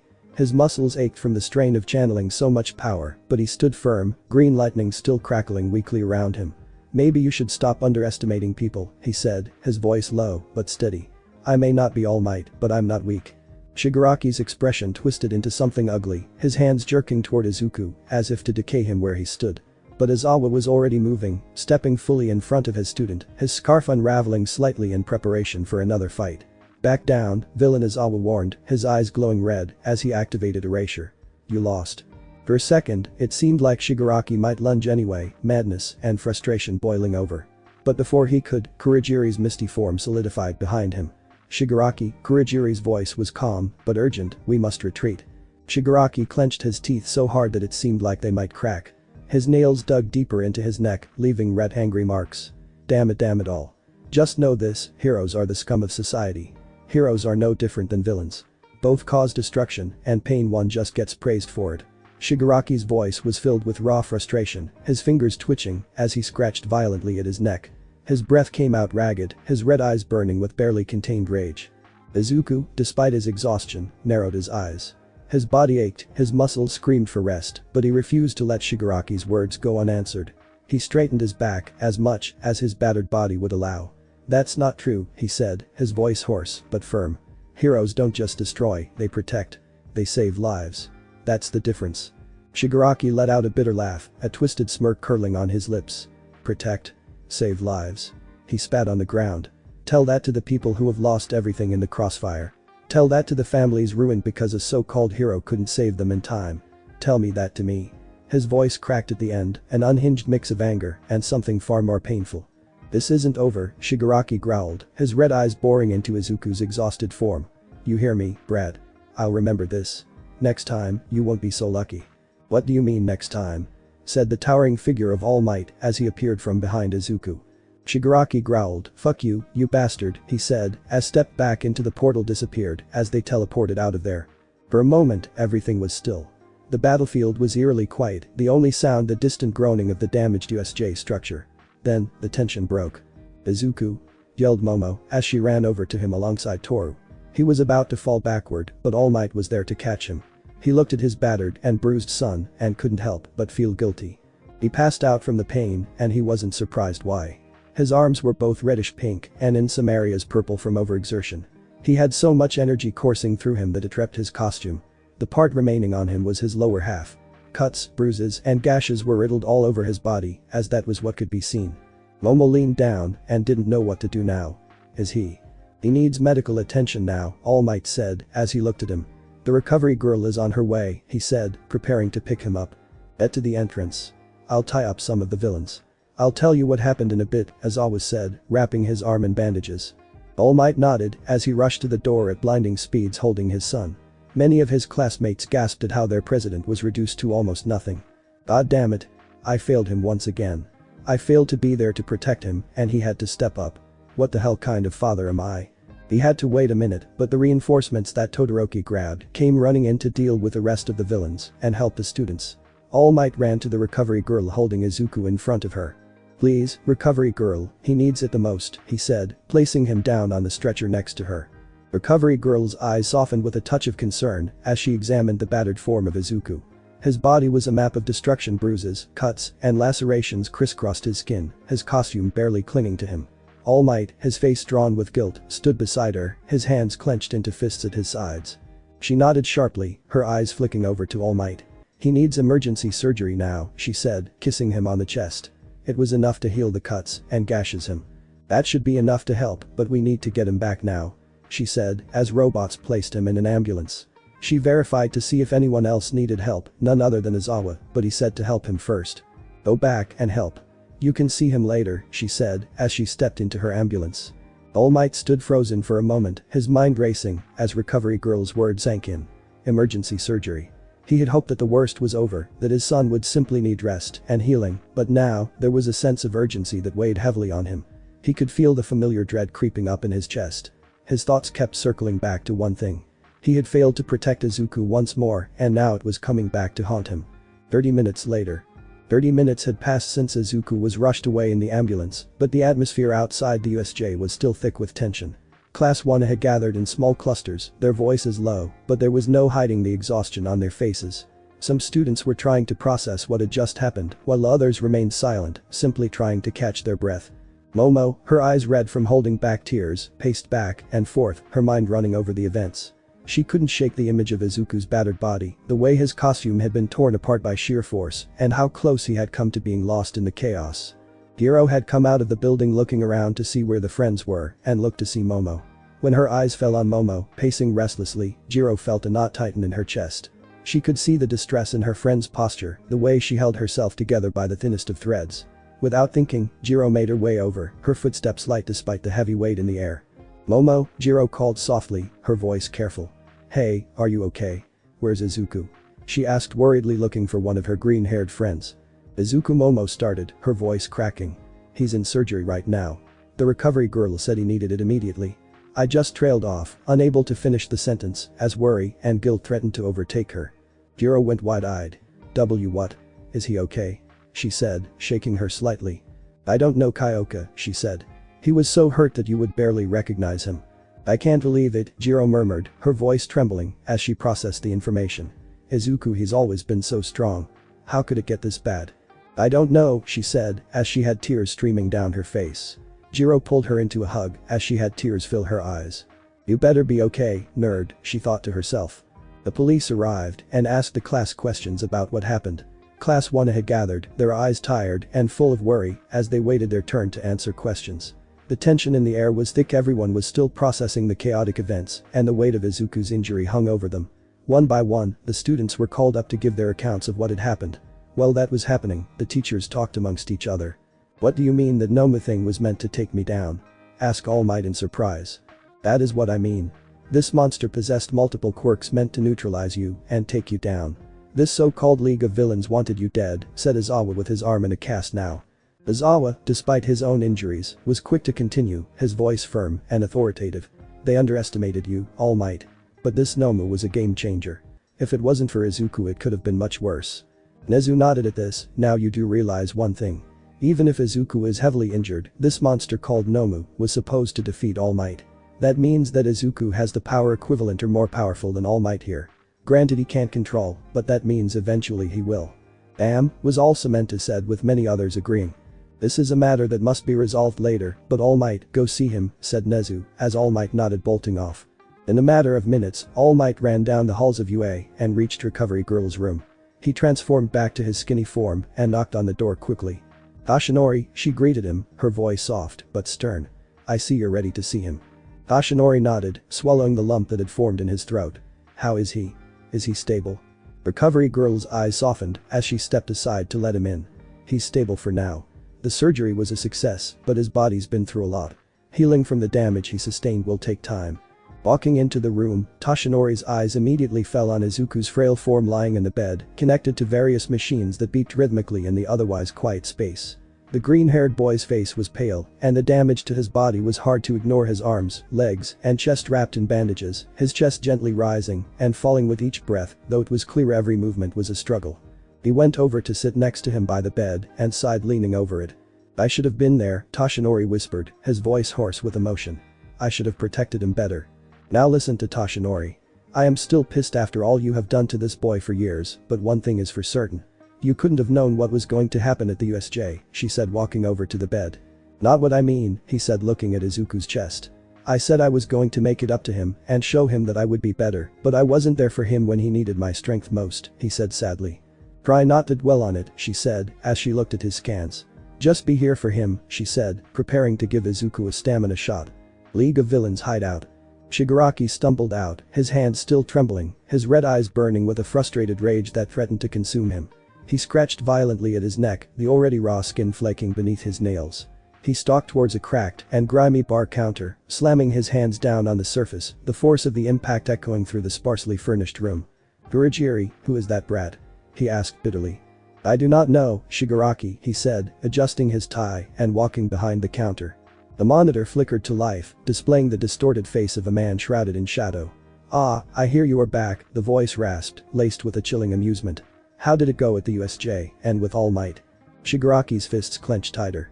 The memory of All Might's overwhelming power, combined with the unexpected resilience of the green-haired brat, fueled his anger. It was a setback, he admitted, the words tasting like ash in his mouth.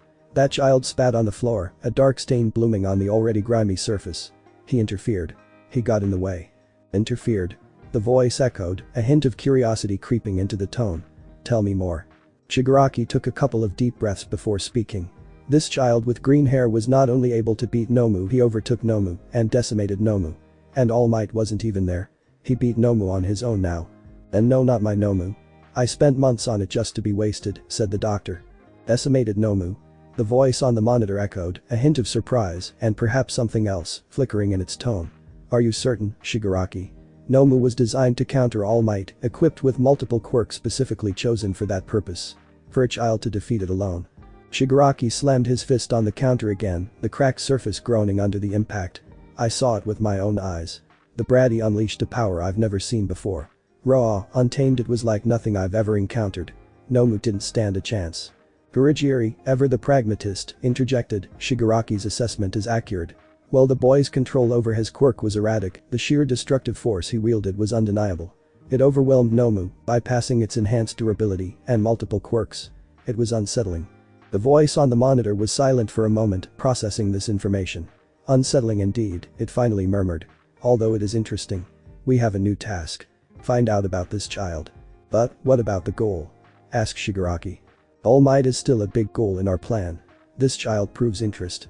Besides that, this is a huge learning experience for us. Not only that, but we have also shown who we are, and the world will know who we are, Shigaraki, so don't fret. We will meet our goal through, said the screen. Shigaraki clenched his hands together before exhaling deeply. Yes, sensei. Class 1A and 1B dorms a few hours later. Class B had been informed of what happened, making everyone shocked. Many asked if they were okay, and some were somewhat jealous that they got to fight villains. Something that made Jiro, and few of the others, shocked was that Inori rushed out of the doors to go and see Izuku. That was the last thing they expected, but disregarded it for now, as their thoughts were on Izuku. I still can't believe that she won't let us see him, Jiro said, her voice soft, but filled with frustration. She hugged her legs to her chest, her eyes focused on the floor as she tried to suppress the flood of emotions rushing through her. Across the room, Momo sat silently, her mind reeling. She's probably just trying to protect us from seeing him like that. It's not easy to face someone you care about in that kind of condition, she said, her voice calm, but tinged with sadness. I do hope he will be okay, said Ichako walking in and sitting next to Jiro. Maybe we are just overthinking this. I mean, Izuku was the only one to hurt and he heals fast. We shouldn't try to stress about it, said Asui patting Momo on the shoulder. Yeah, but still, said Jiro, sighing into her legs. I won't lie, Toru said softly, breaking the silence. It was something to behold. Izuku had so much power and energy coming off him. It felt surreal. She paused for a moment, her eyes distant, as she recalled the events at the USJ. It was remarkable how he protected Momo and I. Yeah, it was, said Momo, thinking about how Izuku wanted to protect the two of them. It was admirable. Asui looked up to see Izuku's brother Ichiro walking around and to the kitchen. Hey, aren't you Izuku's brother? Ribbit. Ichiro looked over to the frog girl in curiosity. Yes, I am, why? Why haven't you gone to see him? She asked as the other girls looked up at him. He'll be fine. Besides, why would I care about that? He said, starting to walk away from them. Because he is your brother, said Ryuko flatly. Oh please, Izuku is and always will be fine. He needs to realize that he isn't the strongest and to not get in these situations. Oh, and Yaoi Rozu, if you ever want to hang you know where to find me, he said, waving them off. Asui narrowed her eyes in frustration and anger. No wonder why Izuku has such a strained relationship with you. You're an asshole, she said. You got that right. He's been like that for years, said Jiro, glaring at him. Excuse me, he asked threateningly as he glared at Asui. You heard me, Ribbit. You are an asshole. I asked Izuku earlier why he doesn't talk to his brother and sister, and I just found out the reason why. To be honest, I don't blame him. I mean, at least Inori made the effort to go and check on him. Is she an asshole too? She asked, looking at the group. Yes, she is. But like you said, she went to see him, which is better than just staying her prancing around, replied Momo in an instant. Oh, fuck it, I'm done talking, he said, storming off to the kitchen, tired of this. Unbelievable, Asui muttered under her breath, her anger still simmering. Just a heads up to you girls. His siblings are like that all the time to him and other people, said Jiro. What the hell is wrong with his family? How did he turn out so nice? Most people would have gone off the deep and turned quiet or something. Asked Mina, genuinely curious. Momo shook her head. I don't know, but it says a lot about his character. Well, we shouldn't stress too much about him. Everyone in class is worried, so let's take our minds off him for a bit, offered Ryuko. The girls agreed and decided to chill out while their classmate was recovering. While the girls were watching a movie they had picked out, Jiro looked back to see Inori was walking back in through the door with a heavy expression on her face. She managed to slip away from the girls and walked over to Inori. Boy called out to Jiro as she walked up to her with a calm expression. Inori stopped mid-step, her eyes narrowing slightly as she turned to face Jiro. What do you want? She asked, her voice laced with mild irritation. Jiro crossed her arms, not intimidated in the slightest. You tell me. I ain't here to bullshit. Tell me how my friend is doing. Inori nodded at her and sighed. Izuku is still recovering and hasn't woken up yet. He had bandages all over his chest, arms and legs, making him look like a mummy. They said he would wake up soon, but recovery girl sent me back for some reason, she said.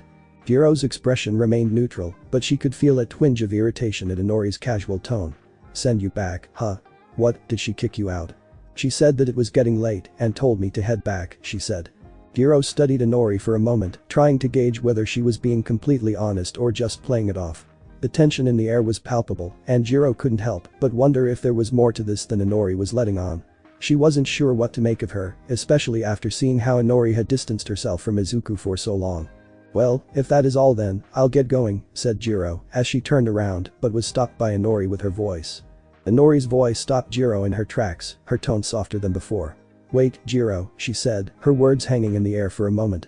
Jiro turned back around, raising an eyebrow. What's up? She asked, her arms still crossed, but her expression was more open now. She looked around to make sure no one else was around and started to speak. Listen, firstly, I want to say I am sorry. I am sorry for what I said to you that day when we came on the tour to UA. I am sorry for calling you a lesbian, a bitch, and an assortment of other things. I realized that I fucked up as a sister and I treated Izuku like garbage. I know you probably won't forgive me for what I did to you and what I did to Izuku for years. I wanted you to know that I am going to be better and you won't get any problems from me and I won't give Izuku any problems. I will find a way to be better to him and to everyone else. Just know I am sorry for everything I have done, she said, bowing to her. Jiro stood still for a moment, surprised by the sincerity in Inori's voice. She wasn't expecting an apology, certainly not one this honest and heartfelt.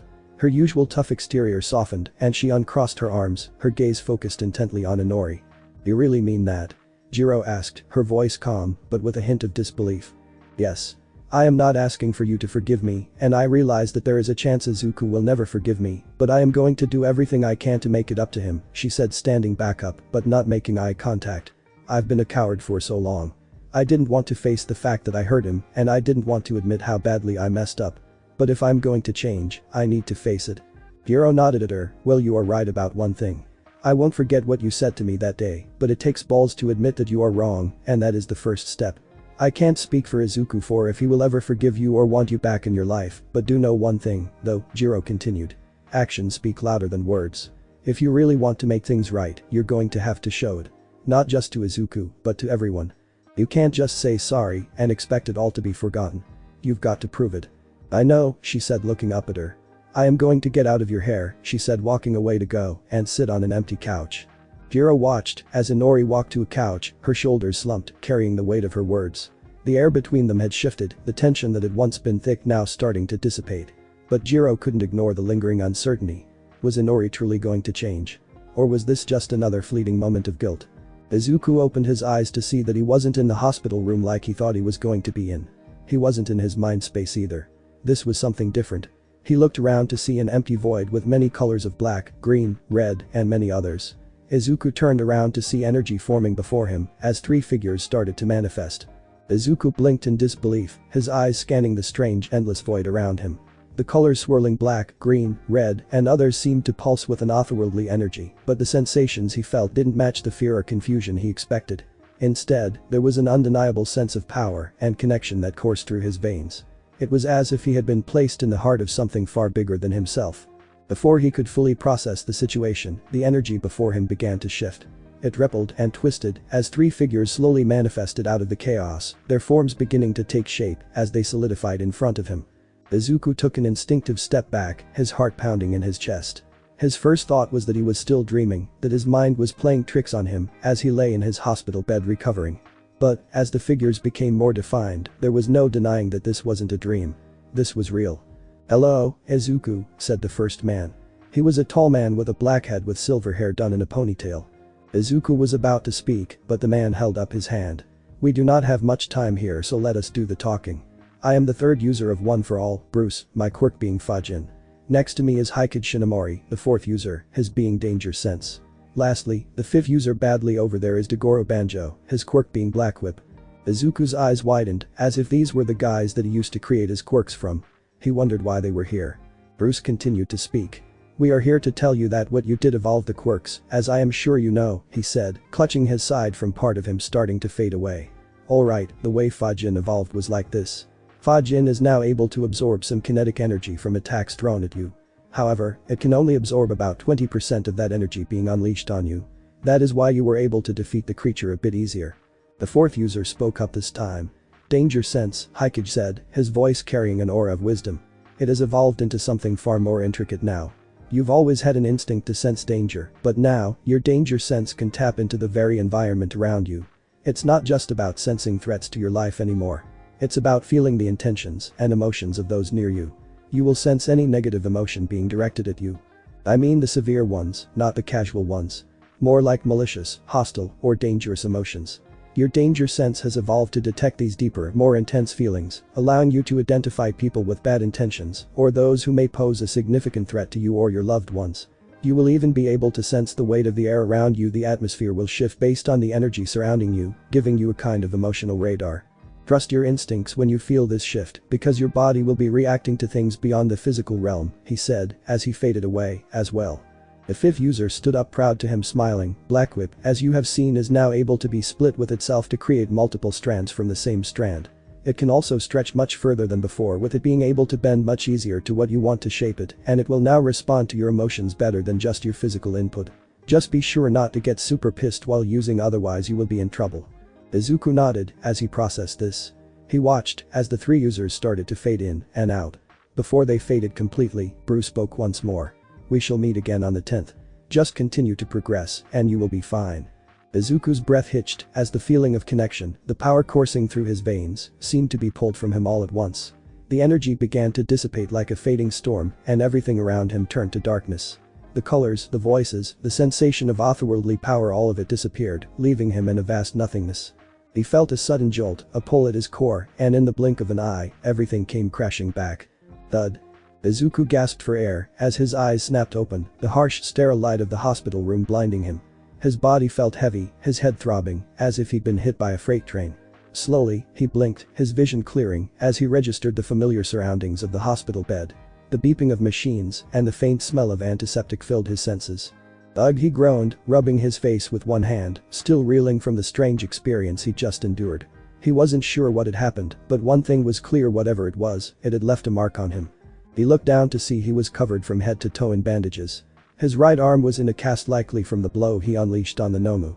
He was hooked up to an IV and looked around the room and saw the sterile white walls and the steady beeping of the machines that monitored his condition. The beeping was oddly soothing, but it also reminded him of the battle that had nearly cost him everything.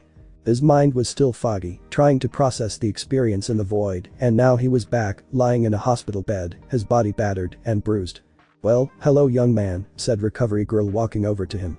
Izuku looked over to her and realized how much pain his body was in right now. His entire body was either burning, hurting, or itching from the pain. "Thank you for helping me, Recovery Girl," he said, trying to sit up but was stopped by Recovery Girl's cane. Recovery Girl gave him a gentle but firm look, her eyes sharp despite her kind demeanor. "Don't overdo it, Izuku. You've been through a lot." She placed a hand on his shoulder, urging him to stay still. "You're lucky to be alive after what you did. Your body needs time to heal. I know you're eager to get up, but trust me, rushing it won't help anyone, especially not you." "Is everyone okay?" he asked, leaning back. The Recovery Girl nodded, her eyes softening as she gave him a reassuring smile. "Everyone is fine, Izuku. They're all good to go, and you've been out for a while, so don't worry about them. You've taken the worst of the damage, but you're going to make it through," she said, walking over to the other side of him, kicking something on the ground. Ashinori woke up. "Your son is awake," she said, walking back to the other side of the bed. "Waha." All Might's voice was groggy, followed by the sound of rustling fabric. Toshinori got up and looked over to his son with wide eyes. "Oh my god, you're awake," he said happily. "Why, you were here the whole time, Dad?" Izuku asked, very surprised. He hadn't expected his dad to be here for him. "Yeah, I have been. Inori was here too for a long while, but recovery girl sent her home to get rest," he said, rubbing the sleepiness from his eyes. Izuku still has an expression of surprise on his face, as his sister, someone that tortured him for years damn near, came to see if he was okay. Izuku was hit lightly from her cane, but not enough to be hurt. "Now listen here, young man. Do you know the injuries you received here today?" she said, pulling out a list. "You had 6 broken ribs, Izuku. 3 of them were fractured in several places. Your right arm was broken in 2 spots, and both arms sustained multiple lacerations. You also suffered severe muscle tears, particularly in your shoulder area and arm. The bruising was extensive. You're lucky none of the internal damage was more severe.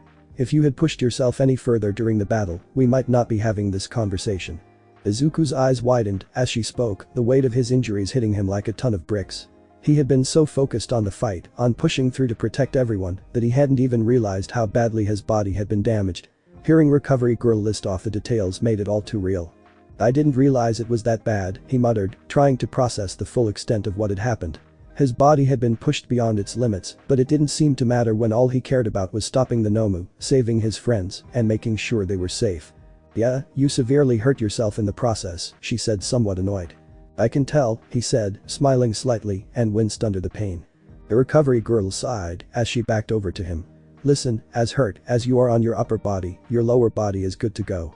You will hurt a lot for the next 12 hours in your arms and chest area, but I will need to give you a few more treatments tomorrow before you are healed for your upper body," she said. "Does that mean I can go back to the dorms?" he asked. "Yes, that does, but so help me get Izuku, if you do something stupid, I will beat you," she said threateningly with her cane. Izuku chuckled weakly at her words, but nodded in understanding. "Got it, ma'am. I'll try not to get into trouble." Recovery girl huffed, but seemed satisfied for now. "I'll hold you to that.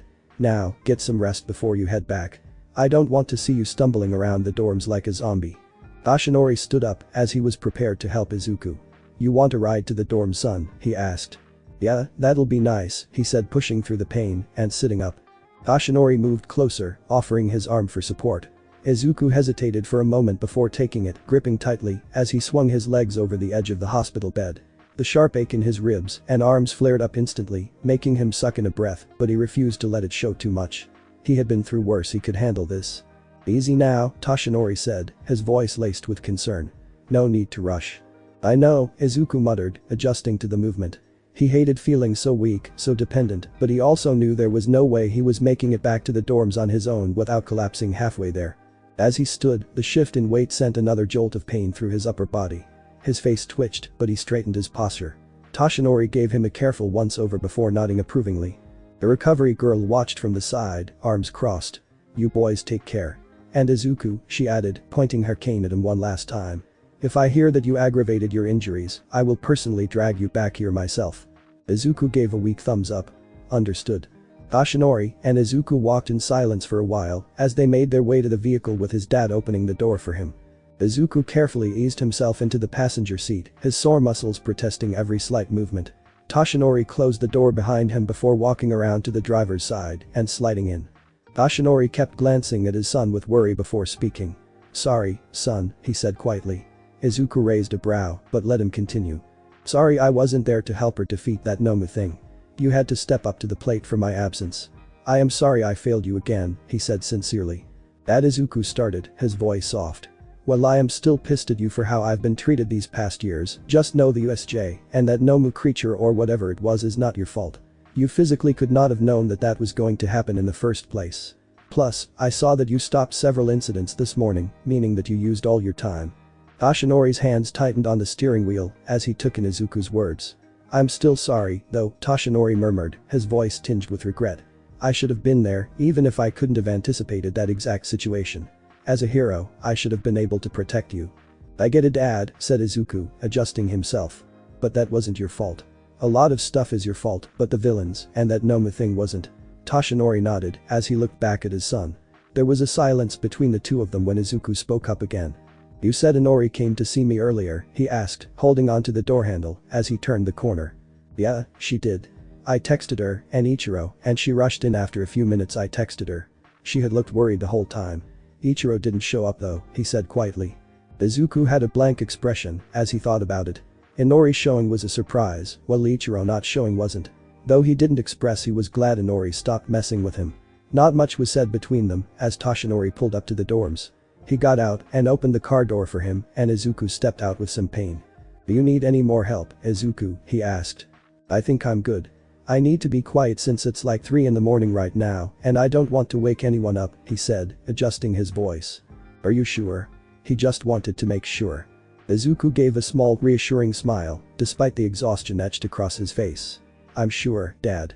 I've got this," he said, adjusting the weight on his injured limbs. Toshinori didn't look convinced, but he gave a reluctant nod. "Alright, son. Just be careful. If you need anything, don't hesitate to call me." His voice was thick with concern, his brow furrowed even as he tried to mask it with a smile. Izuku stuck out his left hand with a bit of pain as he wanted to shake his hand. "Thanks for driving me back here and staying by me." He hesitated only for a moment before reaching out and grasping his son's hand. The grip was firm, but there was an unspoken understanding between them. "You're welcome, son," Toshinori replied quietly. "Take care of yourself." They let go of the handshake, and Izuku opened the front door quietly as he walked into the huge open area. He saw his dad drive off and sighed. He hurt like hell and wasn't sure how his legs didn't get the slightest bit damaged in that fight. Izuku did know he was freezing, and when he looked down, he sweat dropped. "I don't have a shirt on. That explains why I am cold right now," he thought. He looked up and saw that one of the community TVs was on, and he walked over quietly, seeing that a few of the girls were sleeping on the couch, assuming they had watched a movie. Izuku's steps were slow and deliberate as he made his way into the common area, trying to minimize the noise with every movement. The dim light from the community TV flickered in the quiet space, casting long shadows across the room. As he approached the couch, he saw that Jiro, Momo, Ibara, and a few of the other girls were asleep on the floor and couches. He assumed they were watching a movie, and he smiled sadly. "I definitely worried some of them with what I did," he thought as he looked at all of them. He saw they were all not covered up with blankets. He quietly made his way to the small storage closet near the wall, moving with the precision of someone who had been awake longer than he cared to admit. His eyes flickered over the soft blankets and extra pillows that had been carelessly tossed aside earlier. He grabbed with a grunted effort and placed the blankets on them, making sure not to wake them. He looked at Momo, who he could tell was crying as her black hair lay across a pillow. He looked over to Jiro, who had the same look on her face, and frowned. "Yeah, Kyoka and Momo are definitely pissed at me for hurting myself, but I had to so that everyone would stay safe," he thought to himself. He was soon done placing the blankets and decided it was time for bed. He wouldn't wake them now. He knew they needed rest. If he had to guess, a few of the girls were worried about him and they distracted themselves with a movie night. He slowly made his way up the stairs to his room where rest awaited him. Izuku turned the handle to his room and stepped inside. The familiar smell of his room greeted him and he let out a breath, glad to finally be alone. He closed the door behind him and made his way over to his bed. The moment he sat down, he winced, feeling the sharp sting of pain in his side and arms. He adjusted his cast and covered himself with his blanket. He could only hope cell surge would kick in and heal him somewhat. Dorm's next morning. Jiro inhaled deeply, stretching outward as the morning light of the sun shined through the glass windows. The gentle warmth of the sun on her skin felt comforting, almost like a soft embrace after the tense night. It was a new day, but the memories of the previous one still lingered in her mind. The worry for Izuku, the fear she had felt at not seeing him, and wondering if he was okay. She was confused as to why a blanket was on her now because she didn't have one last night. Her fingers brushed over the soft fabric as realization set in. Someone had placed it over her. Someone who had been awake after her and the others had fallen asleep. She thought it was one of the girls after the movie night. She looked at the clock to see it was 7 a.m. and sighed. She was going to get up and see if she could see Izuku in the hospital. That damn nerd. Always wanting to protect others and not give a damn about himself. It pisses me off, she thought, annoyed at him. Slowly, Jiro pushed herself off the couch, careful not to disturb Momo, who was still curled up beneath her own blanket. She looked and smirked as Asui was ribbing in her sleep, making her chuckle. She maneuvered around the others and walked her way to the kitchen. She needed coffee badly. She walked in to see that someone was already in there. Izuku. Her breath hitched as she looked at him looking into the fridge. His right arm is in a cast with his other arm bandaged completely, as well as parts of his chest. Izuku sighed as he pulled out a protein shake, shaking it up, and turned around to see a startled Jiro standing in the doorway. He saw her start to shake and smiled at her. "Hi Kyoka," he said with a tired smile. Jiro stomped over to him. Her hands clenched into fists at her sides. Izuku, despite some of his battle experience, felt a chill run down his spine as he took a step back. He then felt her wrap her arms around him and hug in a way not to hurt him. "You dumbass," Jiro whispered, her voice muffled against his chest. "Do you have any idea how worried we were? How worried I was?" Izuku stood frozen, his eyes wide, as he felt Jiro's arms around him. He could feel her trembling slightly, her grip tight yet careful, as if she were afraid he'd disappear if she let go. His tired mind struggled to process the situation. Jiro wasn't usually this openly affectionate. "I'm sorry," he said quietly. "If I didn't do anything, then Mr. Izawa, Momo, Hagakure, and I would be." Jiro pulled back slightly, her hands gripping the fabric of his shirt tightly. "Yes, I know. You would be hurt or worse. You don't need to throw yourself into battle like this." "But Kyoka, this is the first time I've ever done something like that," he replied back to her. Jiro frowned, her grip on his shirt tightening. "That's not the point, Izuku," she muttered, her voice laced with frustration. "Even if this is the first time, it doesn't change the fact that you need to be careful. Do you know how it felt not knowing if you'd make it back in one piece?" Izuku opened his mouth to respond, but found himself at a loss for words.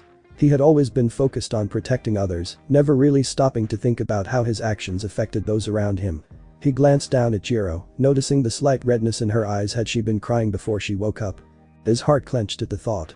Jiro sighed, running a hand through her messy bed hair before stepping back. "Look, I get it. You feel responsible. You always do. But at the very least make sure that you stop and think about making sure you come back in one piece, please."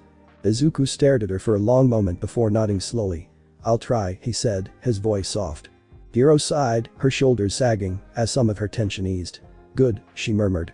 "Because if you pull something like that again, I swear I'll smack some sense into me." Izuku finished for her with a small tired smile. Jiro huffed, but smirked. "Damn right." She finally stepped back, giving Izuku a little breathing room.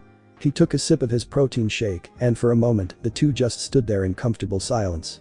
It was a rare quiet moment between them, one that neither of them wanted to ruin just yet.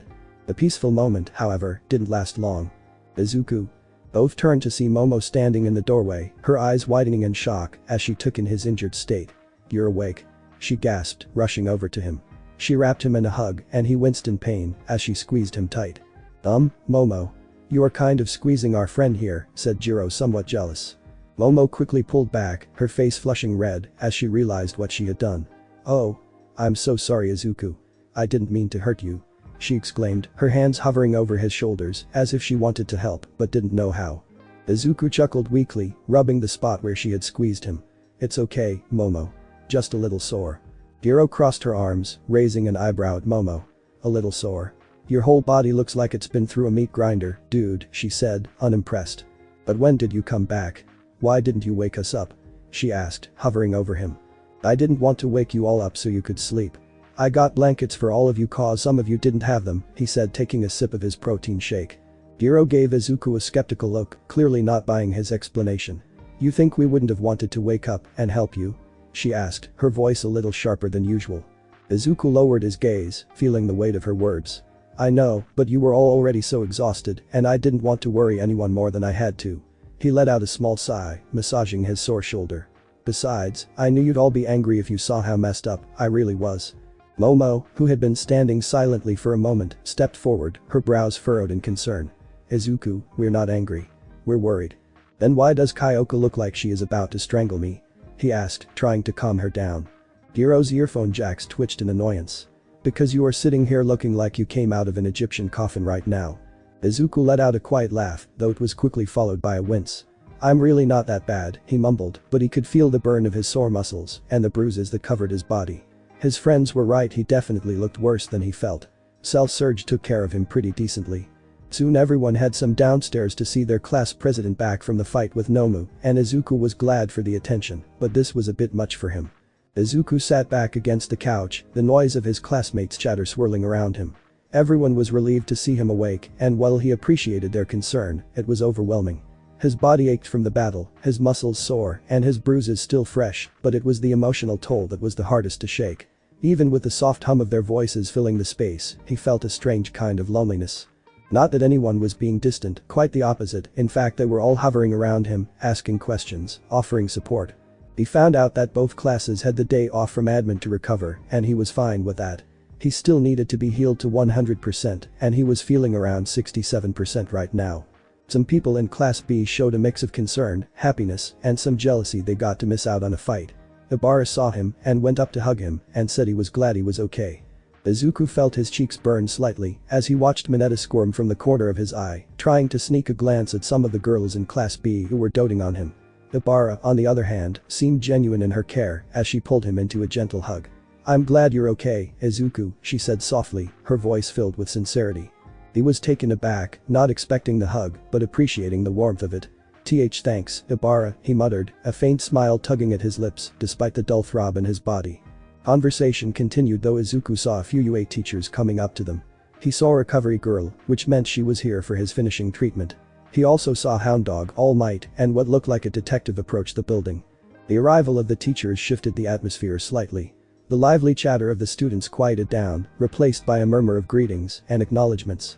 Izuku, despite the lingering ache in his body, straightened up a bit, a sense of respect and a touch of anxiety settling over him. Recovery girl, her face etched with concern, made a beeline for him, her steps brisk and purposeful. "Alright dear. Let's get you back to full health," Recovery girl said, preparing a stamina shot to counteract the drain from her quirk. She administered the shot with practiced ease, her touch gentle despite the efficiency of the process. She gave him a long kiss on his right arm and he felt all the pain in his body leave him. He could move his arms just fine now and he felt revitalized. The revitalizing effects of Recovery Girl's quirk washed over Izuku, the lingering aches and pains fading into a distant memory. He flexed his arms, testing their newfound mobility, a relieved sigh escaping his lips. "Thank you, Recovery Girl," he said, a genuine smile gracing his features. "I feel much better now," he said, taking off her cast. "You're welcome, dear," Recovery Girl replied, her eyes still holding a hint of concern. "But remember, even with my quirk, recovery takes time. Don't push yourself too hard and make sure you get plenty of rest. Take 2 days of rest starting now." "Yes ma'am," he said, nodding. All Might walked up to him smiling, as always, as he tapped him on the shoulder. "I am sorry young Izuku, but you passed away yesterday. This detective here would like to speak with you," he said, gesturing to him. "The name is Detective Namasa Tsukauchi," the man introduced himself, his sharp yet kind eyes studying Izuku carefully. "I work with the police and have been assigned to investigate the events that took place during the recent attack." Izuku straightened his posture, his fingers unconsciously tightening into a loose fist. "Of course, detective. I'll answer anything you need. But then let us go to the private room," he said looking at the curious students. Class 1A and 1B watch Izuku walk into the room with All Might and this detective guy they saw yesterday. "I forgot Yagi bro fought that big bird looking dude yesterday. I heard that it was stronger than All Might." Bakugo scoffed. "Bullshit. Izuku is nowhere near the strength of the #1 hero," he said, feeling a presence behind him. It was a hound dog and he carried an immense presence. "Good morning, everyone. I am a hound dog, but more importantly, I am here to talk to anyone who was at the USJ yesterday. It is optional of course, but I need to speak to 3 individuals. Ichiro Yagi, Inori Yagi, and Kitsuki Bakugo," he said walking to a private room, gesturing to the 3 to go to him. The 3 friends didn't understand what was happening, but decided to listen to the UA teacher. Inside the private room, Detective Tsukauchi gestured for Izuku to sit. All Might closed the blinds to the room and got out of his buff form and stood beside Izuku, his usual boisterous demeanor replaced by a serious expression. The detective pulled out a small notepad and a pen, his movements precise and deliberate. "Alright, Yagi," Tsukauchi began, his voice calm and measured, "I understand you were involved in a significant altercation yesterday at the USJ. We've received reports of unusual activity, including the appearance of a powerful creature and the use of potentially dangerous quirks. Can you tell me everything you remember about what happened?" Izuku took a deep breath, trying to organize his thoughts. He recounted the events of the day, starting from the initial attack to his own confrontation with the Nomu.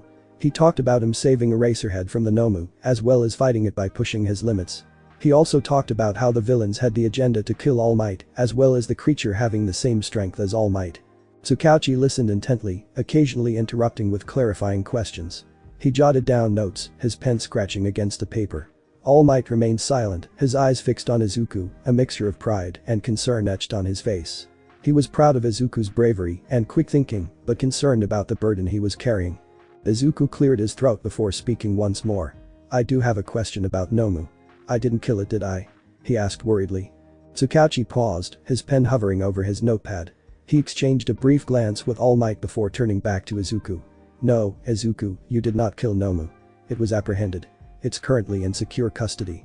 Not to mention the fact that Nomu isn't human. So, you have nothing to worry about. Izuku exhaled deeply. Good. I didn't think about it till this morning, and it made me worried. Tsukauchi nodded. That is alright. This thing is not human, and you defended your peers and teachers. You did the right thing, he said, closing his notepad and standing up. Well kid, I think that is all I have for you. Coming from the police force. Thank you for helping and stopping that abomination, he said, sticking out to shake his hand. Izuku hesitated for a moment before firmly grasping Tsukauchi's hand, shaking it with a determined grip. I just did what I had to do, he said, his voice steady. I couldn't stand by and let my friends get hurt. Tsukauchi gave him a small, approving nod before glancing at All Might. Well, that concludes my questioning for now. If I need any further information, I'll reach out to the US. Sounds good, said Izuku, as they made their way out of the room. Ah, perfect timing, said Hound Dog, approaching them. I need to speak with you, Yagi. Follow me, he said. Izuku blinked in surprise, but nodded, following Hound Dog, as the pro hero led him down the hall to another private room. All Might and Tsukauchi exchanged glances before All Might gave him a reassuring nod. As the door closed behind them, Hound Dog gestured for Izuku to take a seat. The pro hero's usual growl-like tone softened slightly, but the serious expression remained. I won't take too much of your time, but after speaking with Detective Tsukauchi and hearing the accounts of your classmates, I have a few things to go over with you. Izuku straightened in his chair. Of course, sir. Hound Dog crossed his arms. Let's start with the obvious. The way you fought the Nomu wasn't something a regular student should have been capable of. I know you pushed yourself beyond your limits, and I also know that kind of exertion comes with consequences. His sharp eyes locked onto Izuku's. How are you holding up, really? Izuku hesitated before answering. I feel fine now. Recovery Girl's quirk helped a lot. I know I pushed myself too hard, but at the time, I didn't see another choice. Good. But I have something for us to do while we talk, he said, pulling out chess. You want to play chess while we talk? Asked Izuku, confused. Izuku looked at the chessboard, still slightly confused. Hound Dog's intense demeanor made it hard to imagine him sitting down for a game of strategy, but he wasn't about to question it. He nodded, sitting up straighter, as Hound Dog began setting up the pieces. Yes, Hound Dog confirmed, his tone unwavering. Chess is a game of strategy, patience, and adaptation. You displayed all of those traits yesterday, but I need to see how you think when you're not under life or death pressure. Plus, it helps keep the conversation flowing. He finished arranging the pieces and gestured for Izuku to make the first move. Izuku studied the board for a moment before pushing his pawn forward. Alright, I'll do my best. Hound Dog made his move quickly, his eyes never leaving Izuku. So, I had meetings with your siblings and Bakugo, he said, moving a pawn forward. How did that go? I'd know you can't say what happened because of confidentiality reasons, but how was it? Asked Izuku curiously as he moved one of his pawns. Interesting to say the least, he said, thinking back to their meetings. Flashback, Bakugo's appointment. The door to the room slammed open with a loud bang, and Bakugo stormed inside, his usual scowl fixed firmly on his face. His hands were balled into fists, his posture rigid with irritation, but his eyes, those fiery, sharp eyes, betrayed a mix of frustration and confusion. Hound Dog didn't even flinch at the noise. He simply glanced up from his desk, his expression calm and unflinching, though his sharp gaze never wavered. Sitting down, Bakugo, Hound Dog said, his voice low but firm. There was no room for argument in his tone. Bakugo huffed and practically threw himself into the chair, his shoulders hunched, as if every inch of his being was already preparing for an argument. His usual air of defiance was thick in the room, and Hound Dog was aware that this conversation would not be easy. So, what the hell do you want? Bakugo growled, not even bothering to look at the pro hero. Hound Dog leaned back in his chair, his claws tapping idly against the desk. I want to talk about the USJ incident. You were there. Yeah, I saw, Bakugo snapped, his eyes flashing with irritation. All I know is that damn Deku went in and hurt himself. It was pathetic and weak. Hound Dog's eyes narrowed slightly, his voice calm but sharp as ever. You think Izuku is weak? Bakugo's face twisted in contempt. Yeah, I do. He doesn't belong in this school, let alone in the damn hero program. He's a liability. Always has been. Hound Dog leaned forward slightly, his gaze steady. That thing he fought. Nomu. It was as strong as All Might. You can't honestly tell me you think that was weak. That wasn't luck, Bakugo. Like hell it was. Deku is someone that is going to die because he is an idiot and throwing himself into danger, he said, crossing his arms. Hound Dog narrowed his eyes for a moment. Why do you call him Deku? I have heard you and Izuku's brother call him that. Bakugo scoffed, leaning back in his chair as if the question annoyed him. Because that's what he is, he said, his voice laced with venom. A useless loser who should have never even thought about being a hero. Hound Dog's eyes remained steady. That's not what I asked. I asked why you called him that. Bakugo's jaw tightened. His fingers tapped against his arm in irritation. It doesn't matter. Hound Dog tilted his head slightly. It does. Words have power, Bakugo. The way you speak about Izuku, the way you speak to him, it's not just random insults. There's something behind it. Bakugo's scowl deepened. TCH. It started as a joke, alright. When we were kids, he always clung to me and his siblings, trying to keep up. It pissed me off. He was weak, always crying, always looking at me like I was some kind of damn hero. He should have known his place. I called him Deku because that's all he'd ever be, useless. Hound Dog observed him carefully. And yet, you're the one storming in here, frustrated about what he did. That's not the point. He is supposed to be weak. I refuse to believe that he will ever be as strong as All Might. He yelled out. Hound Dog remained unfazed. His sharp eyes locked onto Bakugo's trembling fists. You refuse to believe it, or you're afraid to. Bakugo's body tensed, as if struck by an invisible force. I ain't afraid of that damn nerd. He shouted, but the usual confidence in his voice wavered, just for a second. Hound Dog leaned forward, his elbows resting on the desk. You just admitted that Izuku fought something as strong as All Might. That he threw himself into danger, knowing he could die, and still managed to hold his ground. That doesn't sound like someone weak to me. That sounds like someone willing to go beyond his limits. Bakugo clenched his jaw so tight it hurt. He was reckless. He doesn't think. He just jumps in like an idiot and gets himself hurt. That's not strength. That's desperation. Hound Dog hummed thoughtfully. And yet, you're the one sitting here, fists clenched, voice raised. If you were truly as useless as you claim, would you be this worked up about it? Bakugo's eyes burned with frustration. He gritted his teeth, shaking his head. That's not. He forced himself to stand up, his chair scraping against the floor. I don't need to listen to this crap. Can we be done? Hound Dog exhaled slowly, his expression unreadable, as he watched Bakugo stand there, rigid with frustration. He could see the conflict boiling under the surface, the emotions the boy refused to acknowledge. Fine. We can be done, he said, setting down his pen. You will be returning here next week for another session. Bakugo's face twisted in irritation. The hell I will.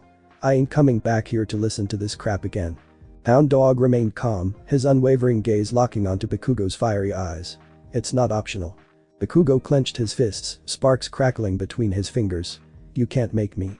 Hound Dog leaned forward slightly, his sharp teeth just barely visible, as he spoke in a firm, almost growling voice. You're not the only one affected by the USJ incident, Bakugo. Your teachers, your classmates, even All Might himself, everyone saw what happened. Everyone saw Izuku Yagi put himself on the line. Bakugo flinched. Hound Dog noticed, but didn't comment on it. You may leave.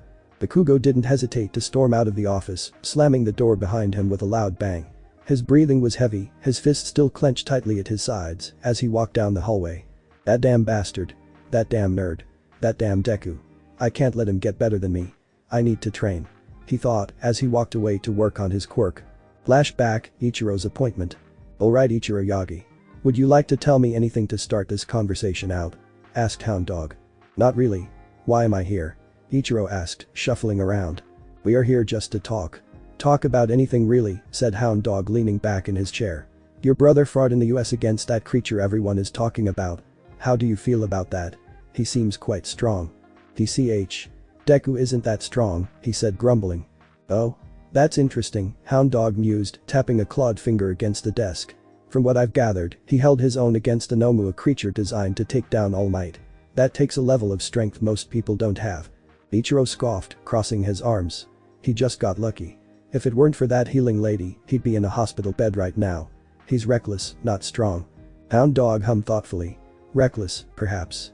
But strength isn't just about brute force, it's about determination, quick thinking, and endurance. From what I've seen, Izuku has all three. Ichiro's jaw clenched slightly, but he didn't respond. Hound Dog let the silence settle between them before changing the subject. What about you, Ichiro? How do you feel about what happened? About Izuku putting himself in danger? Ichiro scoffed again, looking away. I don't care. He does what he wants. It's not my problem. If he wants to do that, then he can go right ahead. Hound Dog studied him for a moment before making a note in his book. Alright. If that's all you have to say, you're free to go. Here is another time for our session next week. What, I have to come back? Asked Ichiro, annoyed. Yeah, you do, not negotiable, he said, watching the teen huff out of the room. Flashback, Inori's appointment. Inori sat across from Hound Dog, her arms crossed tightly over her chest. Her expression was something like she was being scolded and she had etched worry on her face. "So, what's this about?" she asked. Hound Dog rested his elbows on the desk, his claws steepled together. "I just want to talk.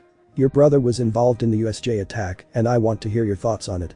"Well, I mean, I am glad he's fine. I went to see him yesterday and he was hurt badly. I'm glad he's okay now though," she said, looking up at him. Hound Dog nodded, his keen eyes observing Inori's body language. "It's good that you're relieved he's alright. But let's dig a little deeper. How did you feel when you first heard about the attack?" Inori bit her lip, her fingers gripping the fabric of her sleeve. "Honestly, I was scared," she admitted. "I mean, sometimes villain attacks are no joke, and when I saw how much he was bandaged up, it made me pretty worried." Hound Dog nodded, his gaze steady as he observed her reaction. "That's a reasonable response. But let's talk about that worry and something else. Would you say you have a strong relationship with Izuku?" Inori frowned. No, I don't. I mean, it's my fault for that, but still." Hound Dog tilted his head slightly, his sharp eyes studying her. "Why do you think it's your fault?" Inori gripped her knees with her frown deepening. "Because I know it is. Well, how do I put this? I used to bully Izuku. A lot. Ichiro and Kaken did too, I mean Bakugo," she said, forgetting to use his real name. Hound Dog remained quiet for a moment, processing her words. His sharp gaze softened just slightly, recognizing the weight of her confession. "You used to bully him?" he asked gently, his voice not judgmental, but probing. Inori nodded, her eyes avoiding him. "Yeah. I didn't always treat him well. It got bad for a while. I will admit I hurt him emotionally and physically. A lot. I stopped doing that about 9 or 10 months ago now. Still though, I doubt our relationship will ever mend or heal," she said, starting to get teary-eyed. She wiped her eyes for a second before speaking. "I know he'll likely never forgive me, and I don't hold it against him if he did. I really am messed up.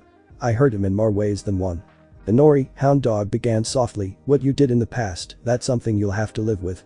However, what you are doing now is something that is the first step to doing the right thing. You are acknowledging what you did. Now I will get into specifics of what you did to Izuku now because I think that I've asked enough for today. But know that it will be a long road from here on out."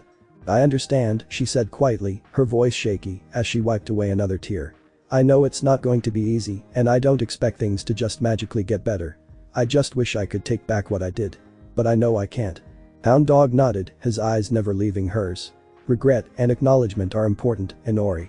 But you have to understand what you did to Izuku hurt him in ways that won't simply fade with an apology. It's going to take time, patience, and effort on your part.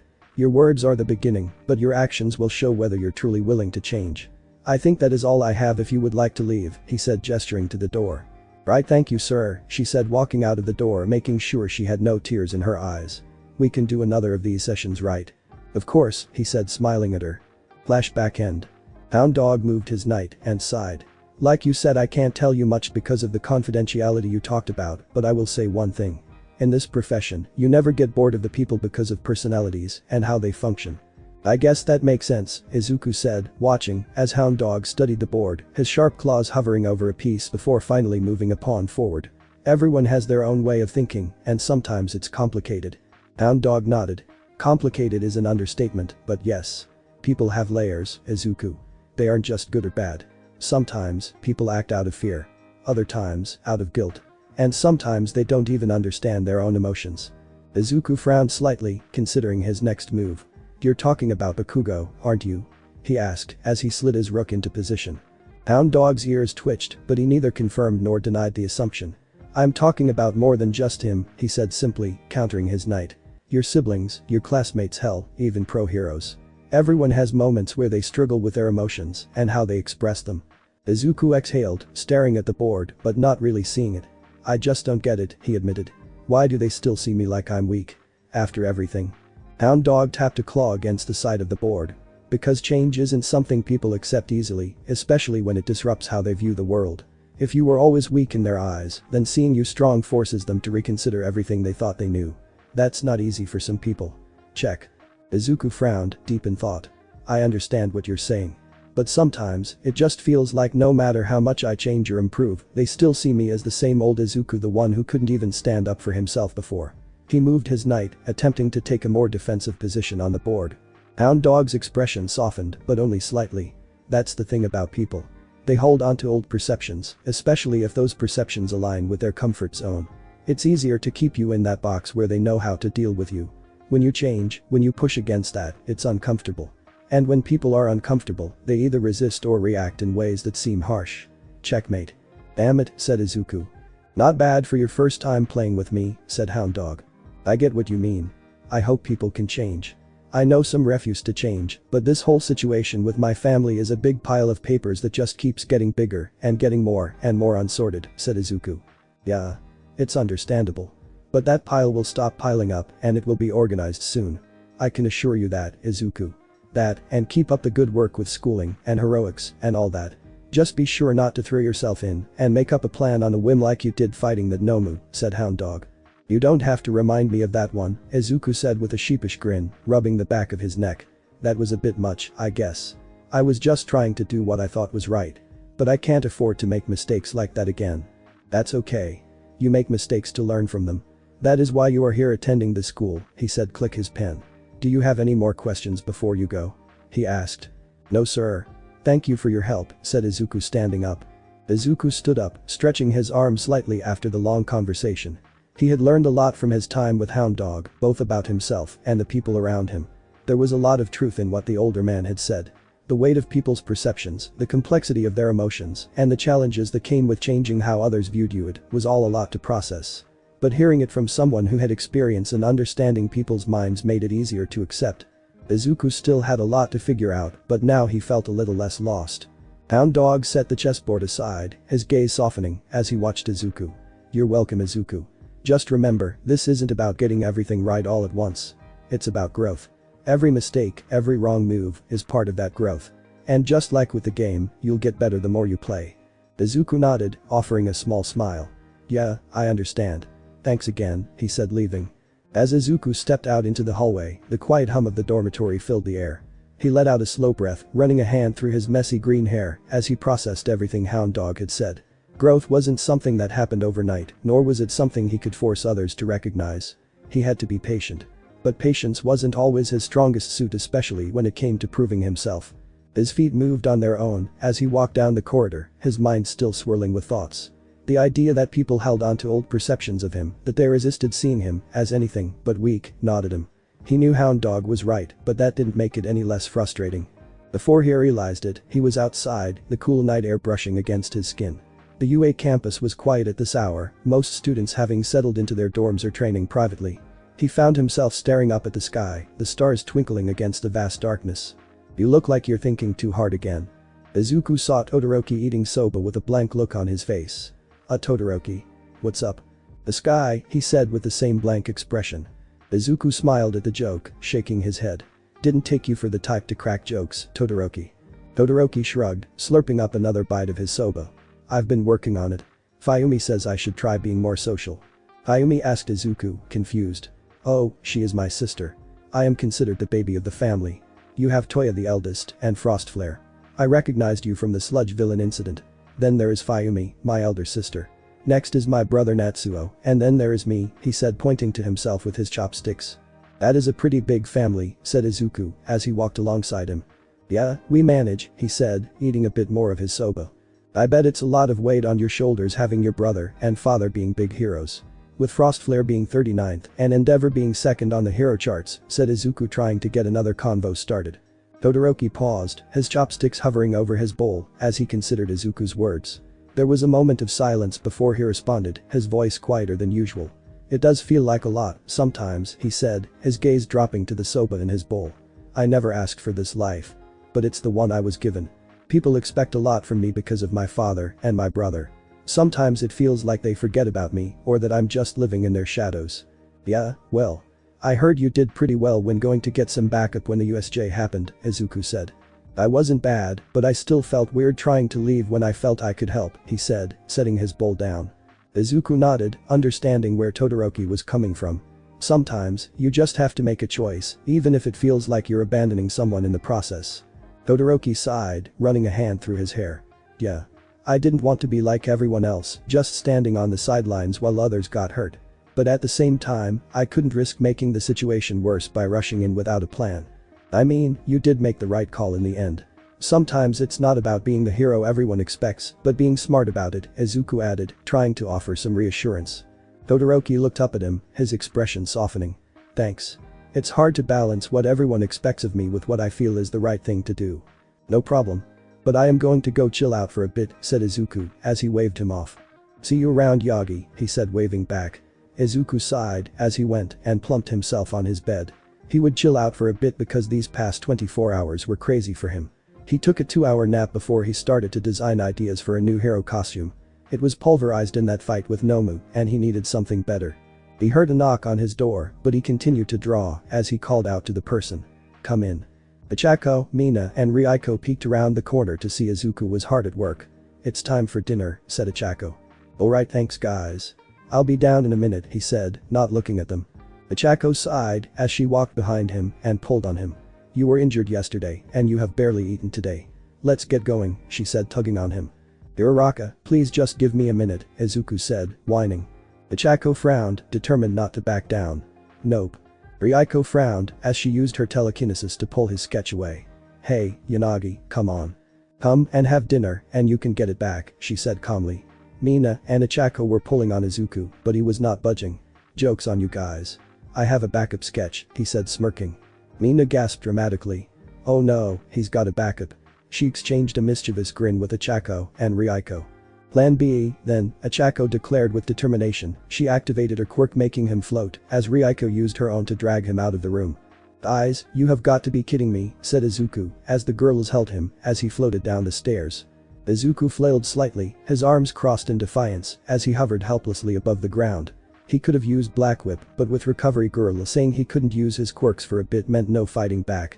You know, this is technically kidnapping. He protested, though the slight smile tugging at the corner of his mouth betrayed his amusement. Yeah, well, it's for your own good. Mina shot back with a grin, walking beside him as if this was the most normal thing in the world.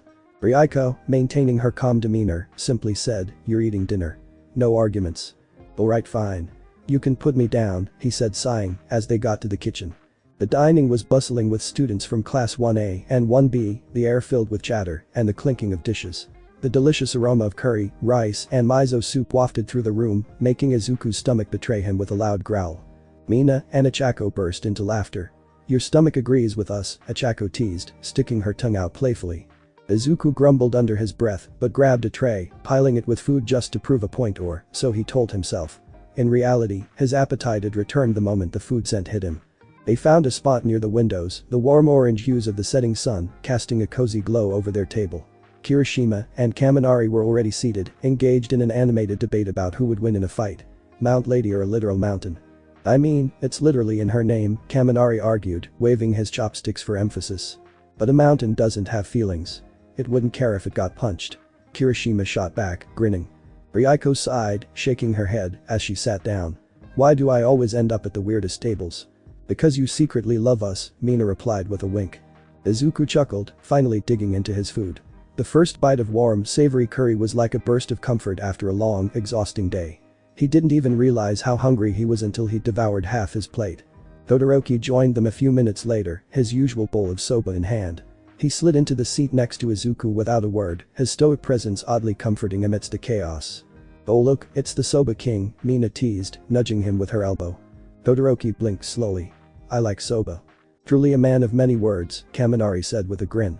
Izuku smirked as he felt something next to his head. Something whispered in his ear saying, what's cooking good looking? Izuku jumped as he saw the floating head of Setsuna. Izuku put his hands over his face as he sighed. Please stop doing that, he said as she reattached her head. Setsuna's head floated mischievously before her body reappeared, still grinning. Aw, come on, Izuku. You're always so much fun to mess with. Besides, it's just a harmless little greeting. Harmless? You nearly gave me a heart attack. Izuku grumbled, still holding his face in his hands. Don't be so dramatic, Setsuna teased, crossing her arms as she took a seat next to Ryuko. You should be flattered, you know. I only do it to the people I like. Kaminari snorted. I think she just likes making people freak out. Conversation flowed after that and Izuku smiled at the camaraderie. Not long after Izuku was done eating, everyone else went their separate ways. Ryuko walked up to him with his sketch and handed it to him. Ryuko approached Izuku with a small, knowing smile, holding out his sketchbook. Here, she said, her voice calm and steady, as always. I forgot to give you this in the dining hall. Izuku blinked, surprised. Oh, right. I didn't even realize. Thanks, Yanagi. She nodded at him and walked away, leaving him to head to his dorm. He opened the door to his dorm and sighed as he lay on his bed. He wanted and needed sleep, so he would get some. As he fell into the land of dreams, he appreciated the fact of how much his friends cared about him. The next day, the teachers of UA sat around the conference table in the staff room, their expressions grim, as Detective Tsukauchi began his briefing. The mood was heavy, the events of the USJ attack still fresh in everyone's minds. The room was silent except for the soft murmur of Tsukauchi's voice as he spoke, his tone steady but filled with the weight of what had happened. I know everyone here is familiar with the incident, Tsukauchi began, adjusting his glasses and spreading out a series of photographs across the table. But we've gathered some additional intelligence on the villains involved. The situation was more complex than we initially thought. Izawa leaned forward, his tired eyes narrowing. What do we know about the villains? Tsukauchi placed his hand over the photos, each one depicting various members of the villainous group who had attacked the students at the USJ. The group's leader, Tamura Shigaraki, is connected to a larger organization. We believe they're the League of Villains, a dangerous network of individuals with quirks far beyond the norm. Shigaraki All Might muttered, a deep frown pulling at his face. Tsukauchi continued. Shigaraki is a dangerous individual. His quirk, Decay, allows him to disintegrate anything he touches. But what's more concerning is his ability to recruit others with equally dangerous quirks. We know he was behind the USJ attack, and we've found connections to several high-profile villains. Then there is Kurogiri, who keeps to the shadows, a master of manipulation and deception. His quirk, Warp Gate, allows him to open portals and travel vast distances instantly. This makes him not only a formidable ally, but also a dangerous escape artist. His ability to facilitate rapid getaways and the seamless transportation of other villains has made him an invaluable member of the League. Anything about their origins? Izawa asked, his voice sharp. Where do these people come from? Tsukauchi shook his head. So far, we don't have concrete information about their backgrounds, but we've been able to identify some of their quirks, as I said for Kurogiri and Shigaraki. This is truly something indeed, said Nezu while taking a sip of his tea. They must have gotten in with that situation with the media, said Midnight, sitting up more. Snipe nodded, I agree. That is the only way they could have gotten in. But I think we have a bigger problem now. Izawa turned his attention to Snipe. What do you mean? Izuku Yagi defeated that thing called Nomu that was comparable to All Might. Meaning that the League has him on his radar now. That either means they will be wary of him or they will go after him, he said, turning his attention to Toshinori, who nodded. I was thinking that same thing, he said worriedly. Tsukauchi nodded. That's exactly my concern. Based on what we know about Shigaraki, he's impulsive, but he holds grudges. The fact that Izuku defeated the Nomu, something designed specifically to challenge All Might, means Shigaraki won't forget him anytime soon. All Might's expression darkened, his usual lighthearted demeanor nowhere to be seen. This isn't just about protecting Izuku. If they target him, they'll endanger his classmates as well. The League doesn't care about collateral damage. Nezu steepled his fingers thoughtfully. Then we'll increase security measures around the campus and the dormitories. Not just for Izuku, but for all students. We can't risk the League exploiting any weaknesses. Toshinori nodded, I agree, but doesn't anyone else find it weird at how bold the attack on the USJ was? Like, based on the reports of Izuku and Izawa. Shigaraki seemed like a toddler throwing a tantrum who wasn't getting his way. They were doing this as an attention grab, he said. I agree. But I will work on security measures and get other things sorted out. As of now, we will remain vigilant and be wary, but we can't stress too much about it, said Nezu. Is that all, Detective? Asked Nezu. Yes, sir, that is, Tsukauchi said, bowing slightly before gathering his documents. The room remained tense even as he stepped back, the gravity of the situation lingering like an unspoken weight among the teachers. Then, everyone may return to their normal duties, said Nezu as the teachers started to leave. Class 1A. Class 1A sat waiting patiently for their teacher to show up. Izuku was glad to know that Mr. Izawa wasn't going to look like a mummy, as he only hurt his arm from the man using his decay quirk. Good morning, Mr. Izawa greeted, his tired eyes scanning the room as he stepped inside. His arm was in a simple sling, the only indication of his injury. Despite his usual disheveled appearance, he still carried an air of authority as he walked to the front of the room. We'll have something very important to talk about that will change all of your lives, he said, making everyone tense. Izawa's tired gaze swept over them, and his usual disheveled state seemed to add weight to his words. He adjusted his sling, then folded his arms across his chest. This is something you've all been waiting for, he said, letting the suspense build. The sports festival. Everyone cheered, as this is what everyone has either seen or has wanted to perform in for years. The festival is not just about winning or showing off, Izawa continued, his voice steady but firm. It's an opportunity to demonstrate everything you've learned. You will be tested physically, mentally, and emotionally. Everything you've trained for up to this point will be put to the test. So don't go in thinking this will be just another school event. This is something that could shape your future as heroes. I can't give every little detail, but I will say that it is in 2 weeks. So, make sure that you all balance your studies and training well. The room erupted into excited chatter as soon as Aizawa finished his statement. 2 weeks. That was all they had before the sports festival, a huge event that could shape their future as heroes. Everyone was talking over each other, some excited, some nervous, and some unsure of what to expect. The energy in the room was electric, but Aizawa's stern voice cut through it all, silencing the room again. I know you're all excited, Aizawa said, his tone unchanged. But don't let that excitement cloud your judgment. The sports festival isn't just about speed or strength. It's about strategy, teamwork, and how well you can think under pressure. Each of you will face challenges that will push you beyond your limits, and only those who adapt quickly will succeed. Wait a second. Should we really be doing this if we just had that villain attack that happened at the USJ? Asked Kirishima. Yeah, that's a good point, said Kaminari. Mr. Aizawa nodded at the question. Yes, that is true, but what you need to realize is we are going to show people that the attack didn't affect us, and we can keep going.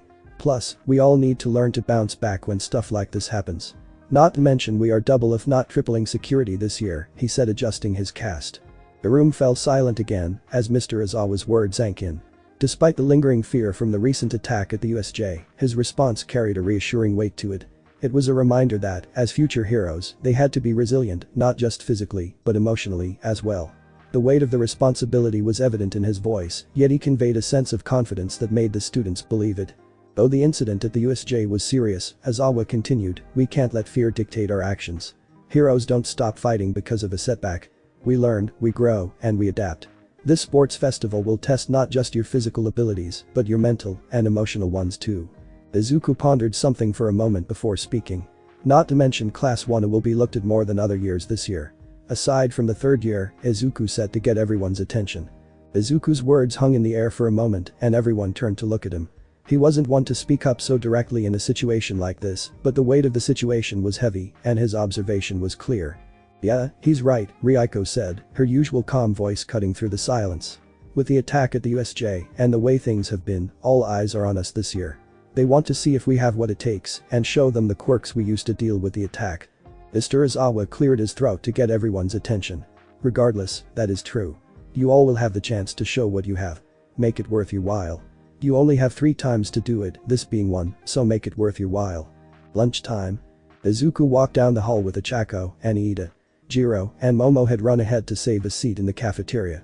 I still can't believe the sports festival is happening so soon after everything, Izuku muttered, adjusting his bag over his shoulder. It makes sense, though, Iida replied, his hand chopping the air with his usual intensity. As Aizawa-sensei said, we must show that the US remains strong. It's also a crucial event for us to demonstrate our potential to pro-heroes and agencies. Ochako nodded thoughtfully. Yeah, and it's kind of exciting, you know. Even with everything that happened, it's like we get to prove something not just to others, but to ourselves. Say, you're Raka. Why do you want to be a hero? Asked Izuku curiously. Ochako blinked, a bit surprised by the question. She tilted her head slightly, her eyes thoughtful. Why do I want to be a hero? She repeated, as if turning the words over in her mind. She smiled softly, with a hint of shyness in her expression. I guess it started with my parents. Iida and Izuku slowed down, the words pulling their focus as they walked alongside her. Ochako glanced down at the floor for a moment, her fingers tightening around the strap of her bag. My parents run a construction company. They're hardworking and always putting in extra hours to make ends meet. They work so hard to build things for other people, but sometimes I wish I could help them more, but they told me to find a different profession. She looked up at Izuku then, meeting his gaze with a soft but determined look. I want to be a hero, someone who can make a real difference, not just in the world, but for the people I care about. I want to do something for others, especially for my parents. That's pretty thoughtful of you, said Izuku, making her blush. Ochako smiled sheepishly at Izuku's words, her cheeks turning a little pink as she glanced away, feeling slightly embarrassed. I guess it sounds a little cheesy when I say it out loud, huh? No, it's not cheesy at all, Izuku said quickly, shaking his head. I think it's really admirable. Wanting to help the people you care about. That's a really strong reason to want to be a hero. Her blush deepened, but she couldn't help the small smile tugging at her lips. Thanks, Yagi. That means a lot. She glanced down at the floor for a second before looking back up at him, her eyes bright with a touch of determination. I guess part of it is that I don't want to see them struggle so much anymore. They've done everything they can for me, and now I want to give back, you know. Iida, who had been quietly listening to their exchange, couldn't help but add his own perspective. I respect your sentiment, Uraraka, he said, his usual energy back in full force. Helping others is the foundation of what it means to be a hero. Your resolve is truly commendable. Ichako gave him a small, appreciative nod, but her thoughts were still fixed on her parents and what she wanted to accomplish. Yeah, I think a lot about how I could use my quirk in ways that can help more people. Even if I don't have the flashiest ability, I know there are ways to make a real difference. I've been practicing, and I'll keep pushing myself until I can do that. Thanks again for the compliment, Deku. She said, not knowing the implications of that word. Did you call me Deku? He said, sweating a bit. Ichako blinked at Izuku's reaction, tilting her head in confusion. Huh? Yeah, I did. Why? Is something wrong? Izuku rubbed the back of his head nervously, feeling a familiar knot form in his stomach. Well, it's just that Deku was kind of a nickname people used to, make fun of me. He let out a small awkward chuckle, hoping to downplay his discomfort. Ichako's eyes widened in realization. Oh no. I'm so sorry, Yagi. I didn't mean it like that at all. I heard Bakugo call you that several times, so I thought that it meant something like, you can do it. She waved her hands frantically, her expression filled with guilt. He scratched the back of his neck, his face tinged pink. Well, when you put it that way, I guess it doesn't sound so bad. Ichako's face lit up with relief, her worried frown quickly replaced by a bright smile. Really? You don't mind if I call you that, then? It kinda suits you. When she puts it like that, maybe Deku would be a good term to use. Maybe he could turn it from something of torment or something of good. Why yeah, he stammered, feeling the warmth creep up his neck and settle on his cheeks. I think I like it. Ichako's grin grew wider, her eyes sparkling with genuine warmth. Awesome. Then it settled. Deku it is. Izuku smiled at a new chance to have the damnable name become something better.